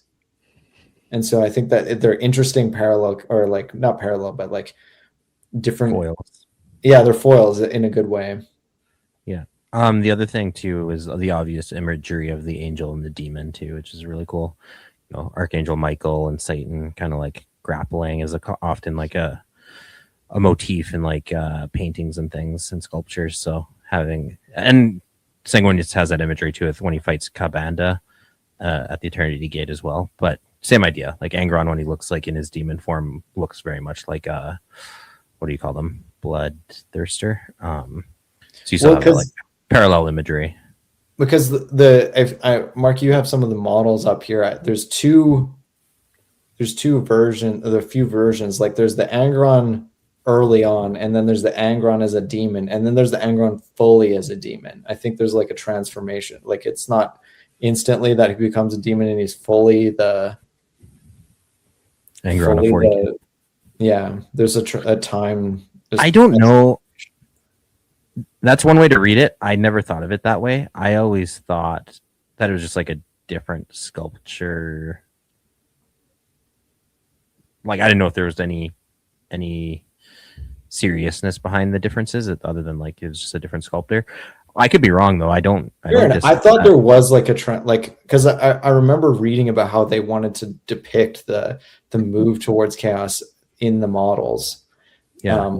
Because that's why there's a difference between Horus and Horus Ascended, right? There's a transformation taking place. I don't know if the same holds true for someone like what's his name, Fulgrim. Again, I don't dislike what you're saying. I'm just saying I don't know if that was always. I don't know if that was the intention behind it, but I could definitely see it. Like one is more. You see, Angron's more human features in his 30K Ascended version versus the 40K version. Well, there is in Fulgrim's model. There's the Fulgrim where he has a normal human body, and then there's the one where now maybe that's just before the drop site massacre and after. I'm not sure how that exactly plays out, but I'm pretty sure that the demon form is a later evolution of his fall, right? But I like the visual of it either way, whether it was intended or not. It looks that way. Yeah, certainly. You could retroactively explain it that way, and the differences of why they look so different. I have in the past stated my criticisms for the new Forge World version. I thought he's too spindly and thin, but with your explanation, I could forgive those things. I do really like his 40K version, and I think he was one of the first current Primarchs that was depicted in artwork before the models dropped. There was an old White Dwarf where you saw Angron's face. I think they were talking about him in Armageddon, and I remember a White Dwarf article that had an image of Demon Angron, and they carried that same aesthetic. Oftentimes, that picture. Oftentimes they will change their original concept art to when they depict them in model form or in later art, but they did actually I think they did a pretty good job of replicating and sticking to this form for his 40K demon form. That one is that art is so it is genuinely horrifying looking. It looks like a skull almost in the way they've done it here, because it has a little bit of an under accentuated nose. Yeah, it's just tight. Yeah, tight skin. The model is less that way. Yeah. Yeah, but it's pretty close. It's a pretty good approximation, I think. Oh yeah, it's well done. Yeah. Do you have that model, Jim? I do. It was not a big competition, but I won a painting competition with my version of it. I was quite proud of it. Very cool. Nice. All right, let's move the timeline along into the Great Scouring. He drove what remained of the World Eaters into the howling refuge of the Eye of Terror, the vast bleeding wound in the galaxy's northwestern reaches. There, amid warpfire and madness, Angron and his heretic Astartes gained an eternity to nurse their hatred and persecute vengeance in the long war against the Corpse Emperor and all who still served his withered dream. With the Horus Heresy spent, the 12th Legion vanished into the Eye, retreating to a demon world fashioned for Angron by Khorne himself. Yet the Legion did not endure as one. Under the ceaseless, blood-hungry goad of their god, the World Eaters fractured, splintering into feral warbands that turned upon one another as readily as upon their foes, until brotherhood was reduced to nothing but shared slaughter. Again, you see, this is why I say brotherhood and stuff, and you obviously have Angron with his relationship with his former gladiators and that kind of sense of brotherhood, but that's often a thing that keeps breaking within the World Eaters, is this shattered brotherhood. They're killing each other. I read somewhere, I can't remember where I read or heard of this, about when brothers hate each other, it's almost worse than hating a stranger. There's a deeper level of hatred when it was someone that was close to you. And you can definitely see that within the World Eaters. Just they're becoming the antithesis of what they were supposed to be, what their noble form ought to have been. And then that same paternal relationship with their Primarch is also shattered as well. So it remains even now. The World Eaters claim no fixed realm, no single bastion, each warband ranging from whatever starship they have seized and stained red with conquest. Angron's manifestations in the Imperium have been mercifully rare in the millennia since the heresy, for the Red Angel is ever occupied, either waging Khorne's endless wars against rival powers of chaos or reigning over his own demon world. a kingdom built on screams and bone. Even so, the Imperium's records attest to several grim moments since the Age of Betrayal, when Angron himself has crossed the veil, leading the Blood God's hosts in person and reminding humanity that his rage is not cooled, nor his tragedy found any end. A million worlds, a billion battlefields, a trillion foes. Angron, demon Primarch of the World Eaters. Yeah, this is one thing I've always liked about Angron is like he's come back into the galaxy a bunch of times. Like before modern 40K, like we had him at the first war for Armageddon. We have him at a bunch of different time spots throughout 40K's timelines. That's always been cool. And like you said, there's that White Dwarf where that artwork came from. Like he had rules once upon a time in Apocalypse, when Apocalypse 6th edition came out. He was like an 888 point model. And this was his artwork for him. But that was always very cool that like he was a thing before he had a model, kind of before the return of the Primarchs. He's kind of been doing his raging. One of the things I'm not a fan of is that coming back every 8 months, 8 weeks, 8 days. On the 8th hour of the 8th day. Yeah. Because it always bugged me. It's like eight days is just another week. So it's nine weeks. That all screws it all up, and you're like, James is really bad at summoning demons. Keeps doing the math wrong. Fuck. It's demon math, James. It doesn't need to make sense. Demon math. I have to get that right. So that's where we leave kind of Angron in the timeline of it all. We'll learn maybe a little bit more about him during the next couple episodes with the World Eaters, just because, he does come back a couple times. So unlike the other ones, he kind of pops up. But yeah, let's kind of wrap up this episode with some personality, appearance, powers, and a couple other small things like war gear. So during the Great Crusade, Angron's personality was defined by barely restrained fury, layered over a profound unhealed grief beneath the nail's constant agony. There still existed a bitter clarity. He despised tyranny, pitied the enslaved, and loathed hollow victories won in the name of distant ideals. He fought because violence was the only language left to him, not because he believed in the Imperium's dream. Though outwardly brutal, his rage was still tethered to memory of his falling gladiator brothers and sisters, of the life and death stolen from him on Nuceria. At times, this gave his wrath a grim purpose, even a twisted honor. He hated weakness, but he hated hypocrisy more, and his resentment towards the Emperor simmered rather than consumed him.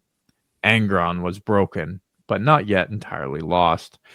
During the Horus Heresy, the fragile balance collapsed, and Angron's personality accelerated towards ruin. The nails bit deeper, eroding thought, patience, and restraint, turning every emotion into raw violence. What had once been anger, sharpened by memory, became a constant howling need for blood, each battle feeding in the next in a vicious spiral.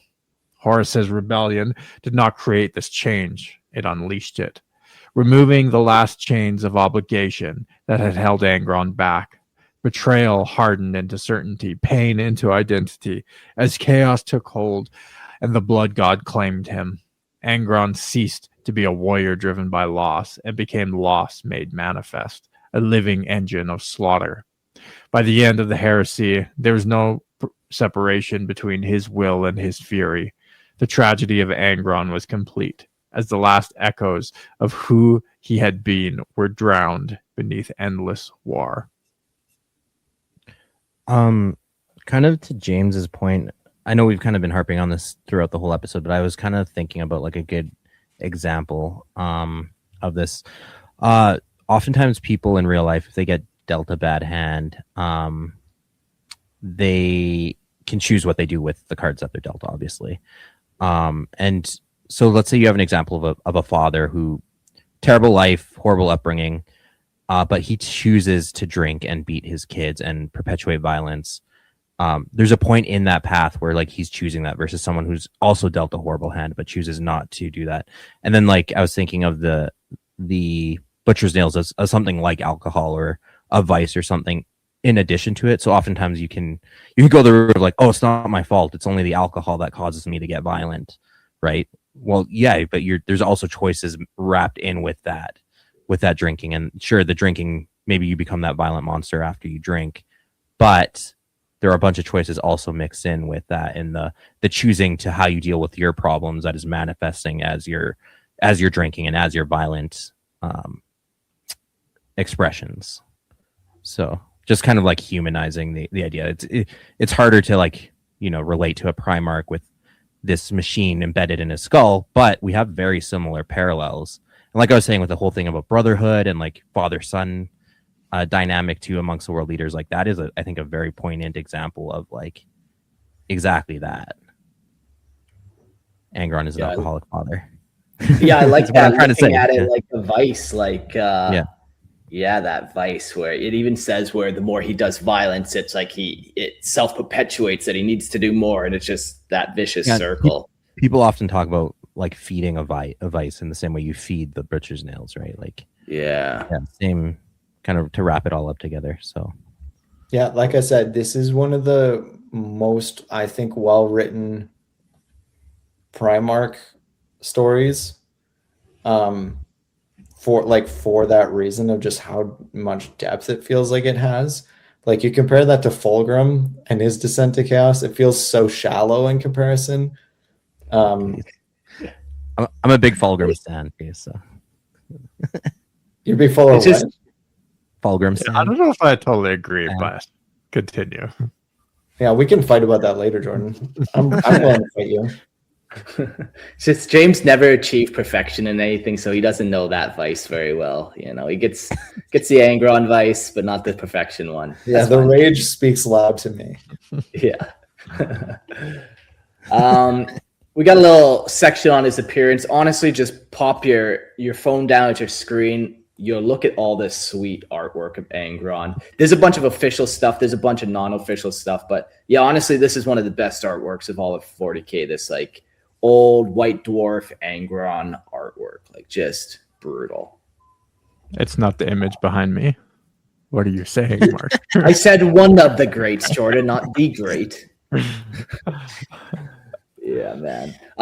So we'll skip that portion and go into kind of his powers and abilities because, he becomes a Daemon Prince. So that kind of opens up new things for him.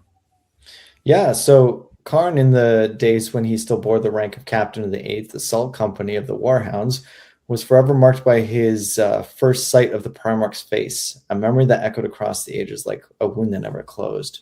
Wiry, coppery red hair curled away from a high brow, pale eyes set deep behind cheekbones that angled down like axe strokes to an aquiline nose, and a broad, thin-lipped mouth.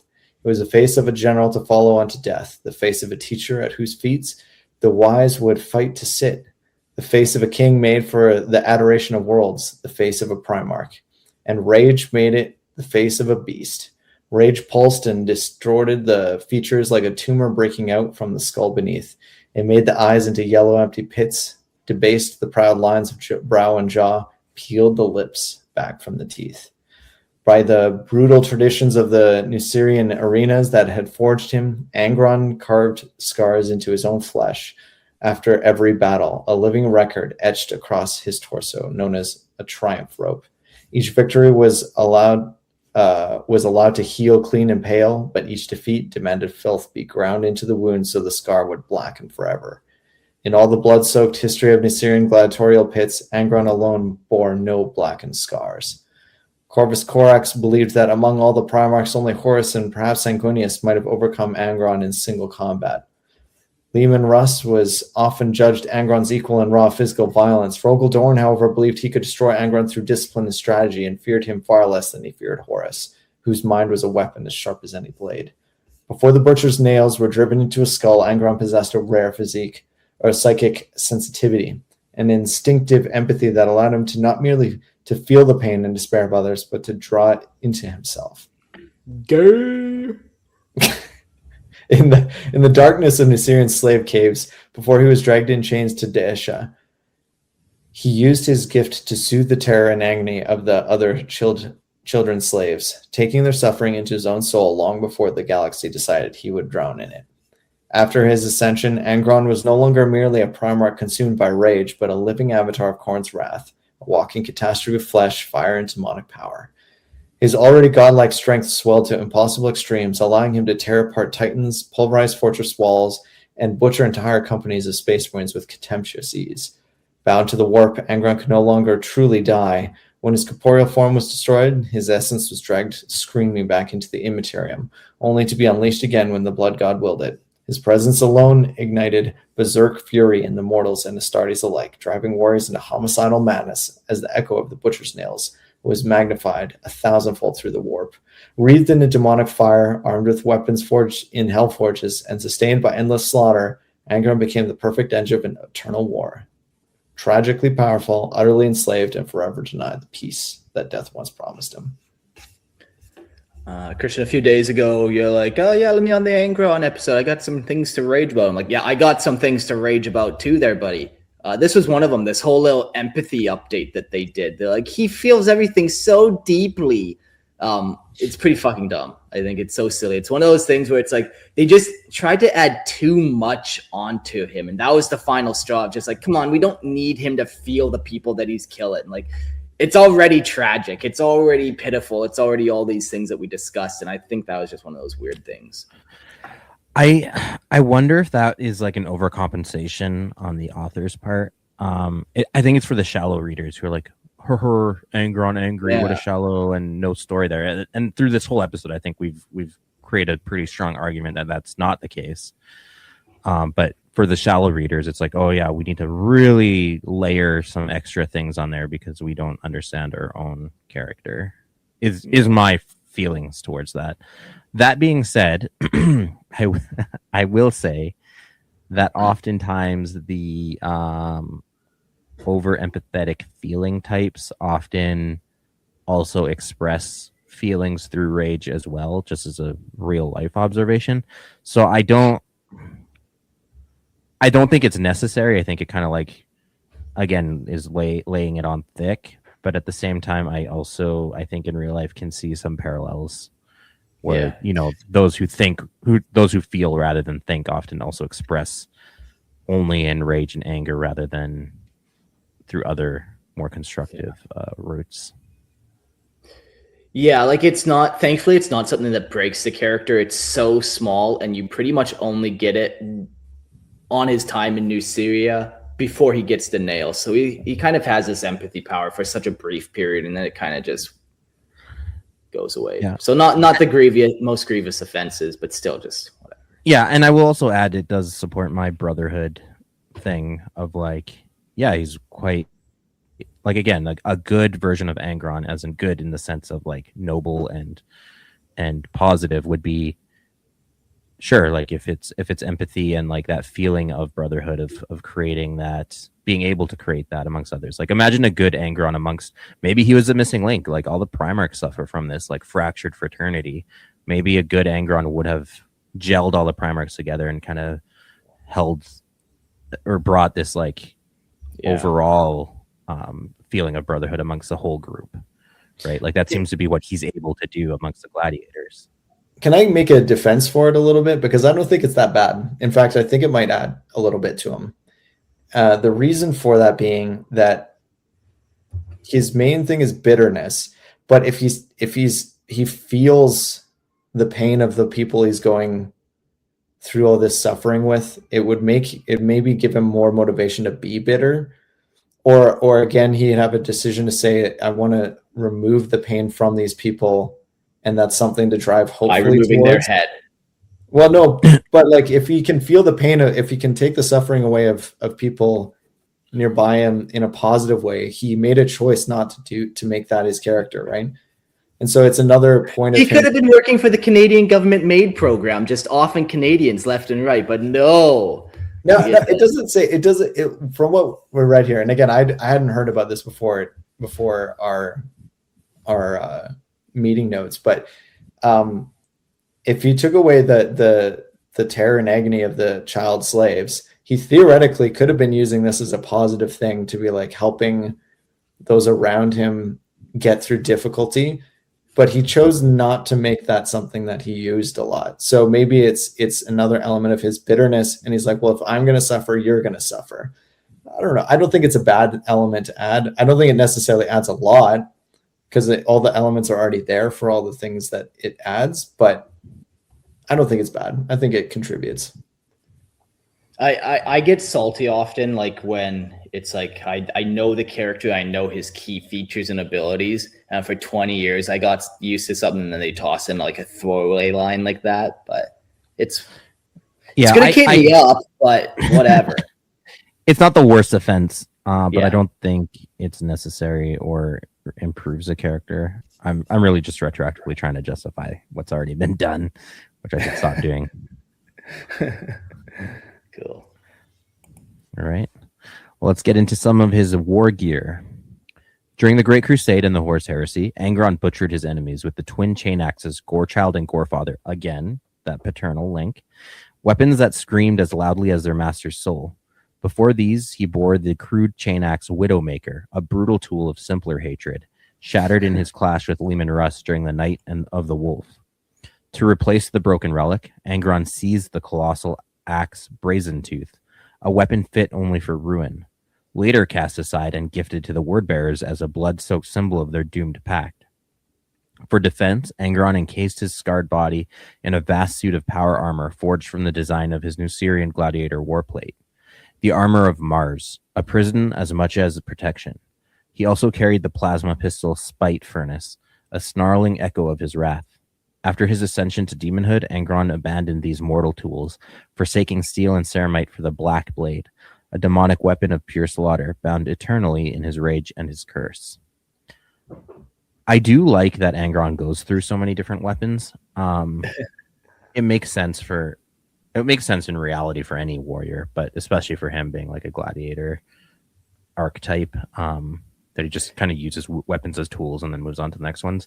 The whole like myth around like weapons. You have a named sword and it's been passed down 7 generations. It's like that sword wasn't used very often because swords were tools and tools get broken when they get used a lot.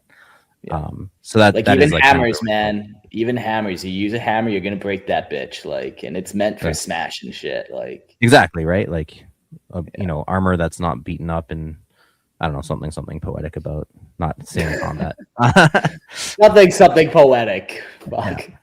Yeah. Let's talk a little bit more about the Black Blade. Primarch Angron's personal rune sword, this gigantic black sword engraved with blasphemous runes, could cleave anything in two. The weapon was forged by the Dark Mechanicum shortly after Angron's ascension to demonhood, during the Shadow Crusade. Wielded by Angron in the First War for Armageddon, the weapon was powerful enough to instantly annihilate 5 Grey Knight Terminators in a single stroke. The Black Blade does not make it to his 40k model. He picks up a different thing and a different chain axe, Spine Chewer, or something like that. Really? I am shocked. I thought he would have had it. Is it a weapon option on the model, James, or no? There's no options for his weapons. He has a sword and he has a chain axe. It's not the sword? I didn't know why it wouldn't have been the sword. I didn't know that he didn't get the same one. Yeah, the new sword is called, I'll look it up.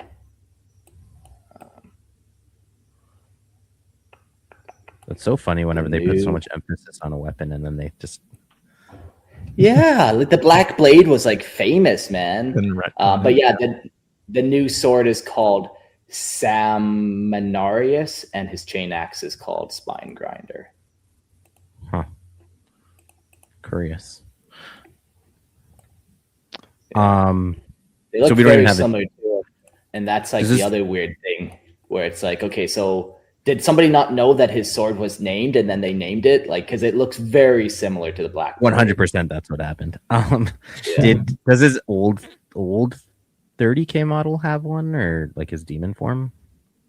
No, because he wasn't given that till like after, wasn't it? Didn't it say after the heresy, or was it just after his ascension?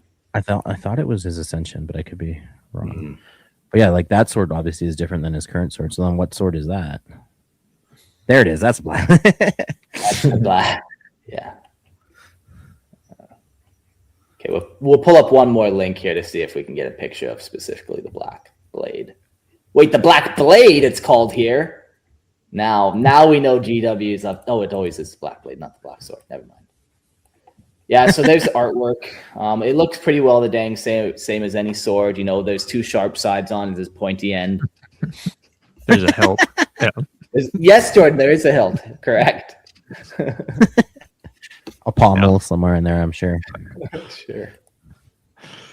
All right, should we land this plane here, and we'll kind of explore the relationships with the other Primarchs.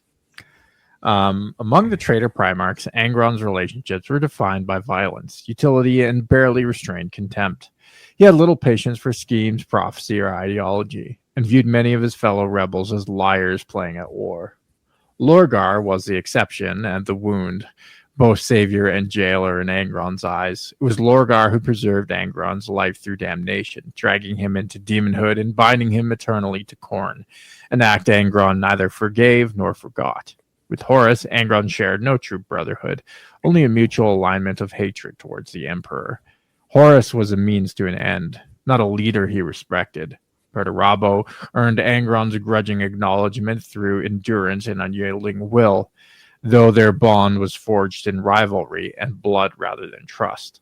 To Angron, the traitor Primarchs were not comrades but fellow monsters, tolerated only so long as they led him toward battle and slaughter. Angron's relationship with the loyalist Primarchs was far simpler. It was one of unrelenting hostility, sharpened by envy, bitterness, and pain. He despised them as favored sons, men who had been granted legion worlds, and loyalty without having to bleed for every breath. The Emperor's failure to save Angron's gladiator kin poisoned his view of all his brothers, but none more so than those who embodied nobility and restraint. Guilliman represented everything Angron hated: order, control, and moral certainty, making their clashes bitter and personal. Sanguinius, the true angel, was a living insult, a reflection of what Angron might have been without the nails, and thus a source of deep, unspoken loathing. Even Leman Russ, sent to chastise him, became another reminder that Angron was not trusted, not saved, only feared and restrained. To Angron, the loyalists were not brothers to be reconciled with, but symbols of a stolen life, and every blow struck against them was an attempt to avenge a past that could never be undone. Quote, "You're still alive, Angron, enslaved by your past, blind to the future, too hateful to learn, and too spiteful to prosper." End quote. Lorgar, Primarch of the Word Bearers. Truer words never spoken. I really love that. I think it could apply to a lot of people. I'm going to start throwing in that people. Yeah. Yeah. It's a good quote, yeah. Enslaved by your past, blind to your future. Fun. So do we all have amendments to make with people, make amends and stuff? Do we be better people after this episode? What are you spiteful and holding on to that you just need to let go of? No, I choose my nails. Take me, Khorne. Oh boy. That's the only lesson I learned in this episode. Good. I think that's what you should take away from it, honestly. If you are a World Eaters Angron fan, that is the lesson. Absolutely. Can I wrap up a weird question based on kind of how the discussion of this episode went? The way we talked about this is basically the character degeneration and the ultimate damnation of the Primarch. Would you think, is it possible that there would be a good story, regardless of whether it really works well in the lore, but a good story out of a redemption arc for a Primarch? As in one that failed or was cursed to become a demon Primarch and somehow finding a way of saving them and then they become good in some way? Or is that would that break too much in your mind? I don't coming back from a demon Primarch, that seems impossible. Yeah, impossible. I don't know. Within the rules of the story. I think this came up a long time ago, actually, on the podcast. I can't remember with who or what context, about whether, like, what are the limits of redemption in 40k. Yeah, I think just the mechanics of how the warp works, like, I don't know that there's ever been a precedent for anything that is warp being redeemed, like warp made being redeemed. Like, there are no demons that are turned into anything productive. There's nothing from the warp that is ever made anything productive, except my only thing would be whatever Wraithbone, but that's not really like the demonic corruptive element of the warp. That's like a calm version of the warp that's spun into physical. Harvesting actual energy. Yeah, so right. Again, I know that probably, like, they're never going to do it because, like, any demon Primarch's going to have a demon legion, and they're never going to, like, I know this it'll never happen. But would it be I a think good it might, story? maybe, man. I keep hearing rumblings always about, you know, one Primarch will flip and one will redeem himself. I've heard that for many years, the rumblings. I could see it happening, and it wouldn't catch me off guard, honestly. Would you hate it? If it was one of the 4 demon ones, I would hate it. If it was, you know, maybe one of the other ones, I could get behind it, like, me personally. But when I look in universe, redemption isn't possible in universe, not because, like, yeah, the warp might not let you, but the Imperium will not let you. Like, there is no redemption. They will not side with you. There's no forgiveness. Like, these are all, like, mantras that you go to sleep saying, you know? And then the line comes along and redeems the fallen, though. So that's a whole. But could one of them, could one of them, like, sort of escape? I wanted to agree with you. Escape the powers of chaos and the Imperium and kind of live a hermit existence to try and redeem themselves, you know? And Grunge becomes just a simple farmer, eh? He's the start of the farmer's life. No, even with his he legion, is the farmer's wife. like, he could go with his legion on, like, a planet. Which are the ones that aren't demons? Which are the ones, like, Lorgar's not going to change? I think they're all. Lorgar becomes a demon prince. Yeah. Oh, is he a demon also? They're all demon princes, even the ones that aren't supposed to be. Like, in theory, Perturabo shouldn't have become a demon prince, and he would be one that could theoretically be flipped. Cruz is allegedly dead unless he's not dead, and they pull a switcheroo and he redeems himself. Cruz I will say will be redeemed. Cruz would be one that would make sense, like, revived be and more redeemed. reasonable. Yeah. I will say the closest to, like, warp redemption, there's this undercurrent, especially in the later Horus Heresy novels, both with the Emperor, there's a little bit with Sanguinius and with Horus, where there's almost these, like, demonic alter egos of them that exist in the warp that they're constantly fighting off or staving off. There's, like, the Red Angel that haunts Sanguinius. The Emperor has this demon form that tries to birth itself out of him, the Dark Prince. So they play with this element.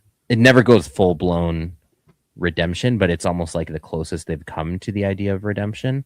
So in theory, if they ever capitalized on those, and those aren't, honestly, I'm not a huge fan of the way those elements have been played with. I think they're very poorly done.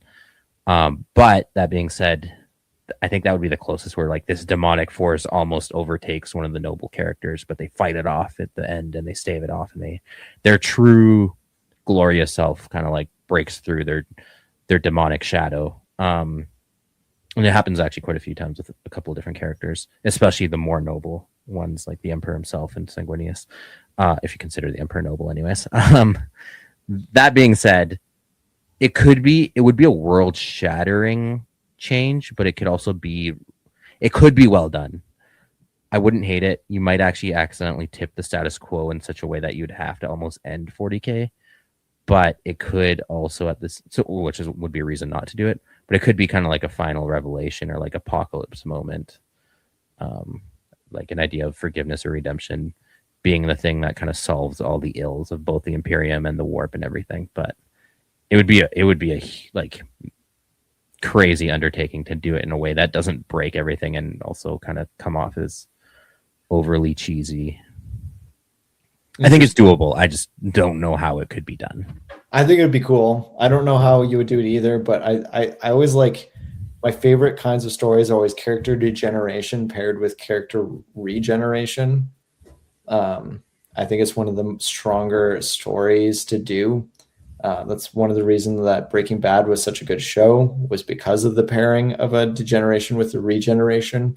Darth Vader is a good big one too. Yeah. I've always said on the podcast even that the Fallen Paladin has always been my favorite kind of story arc, but some of them don't end with a positive outcome. Someone like Arthas from World of Warcraft is an example of that not going to plan, but cool. Thanks for indulging.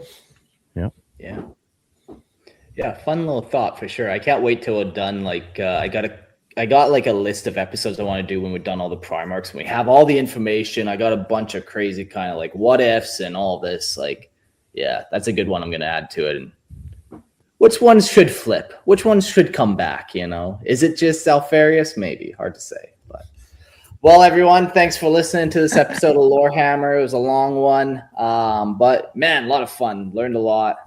I think my takeaway was the change from tragic to pitiful.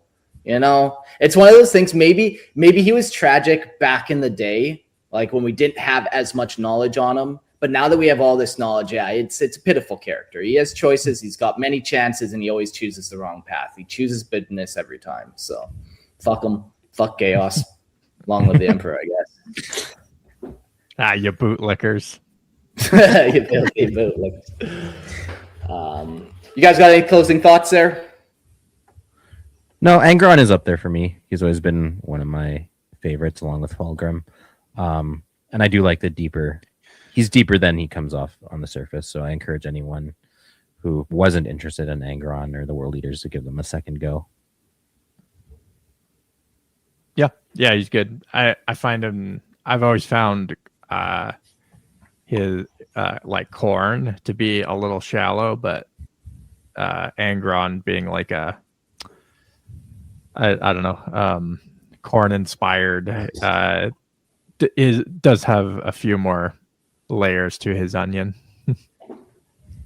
Listen, I've always had the opinion that the Chaos Army you choose to play is a reflection of your character. And I'm talking to all you Slanesh and Emperor's Children people.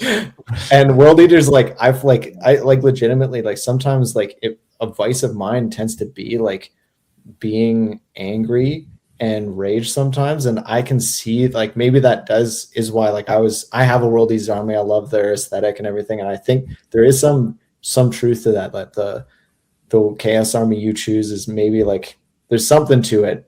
It is personal to who you are in some way, and so I wonder how much that plays out. And I think the World Eaters have some interesting things to wrestle with as you look at them. Yeah, I have Black Legion, Death Guard, and World Eater. So Sloth, Wrath, and whatever Black Legion represents. Everything, Christian. The mastery of it all. Oh, great. Well, cool. Come check out Lorehammer Listener Lore podcast if you want to listen to homebrew lore that listeners have written out. Lots of episodes out there. Come check it out, Lorehammer Listener Lore. And if you like Star Wars, come check out the Star Lores podcast. With me and Jordan, I beat you to it. Well, I was waiting for you, and then you didn't say anything. I was waiting for you, and you didn't say nothing. Oh, okay. Anyways, come check out our podcast. We're having a blast doing it. Format's a little different than Warhammer, but we like to have fun over there too. So definitely check us out. Yeah, and if you have any complaints about this episode or any other, send them to jamescomplaints@gmail.com. We won't read them, and we don't care what you say. Nope. But it's a good place to start making lists of people. You know, I like making lists, and that's a great spot to start gathering names. So send it in, jamescomplaints@gmail.com. And if the FBI can have a list, I can have a list too. Exactly. All right, we'll see you all in the next episode. Adios.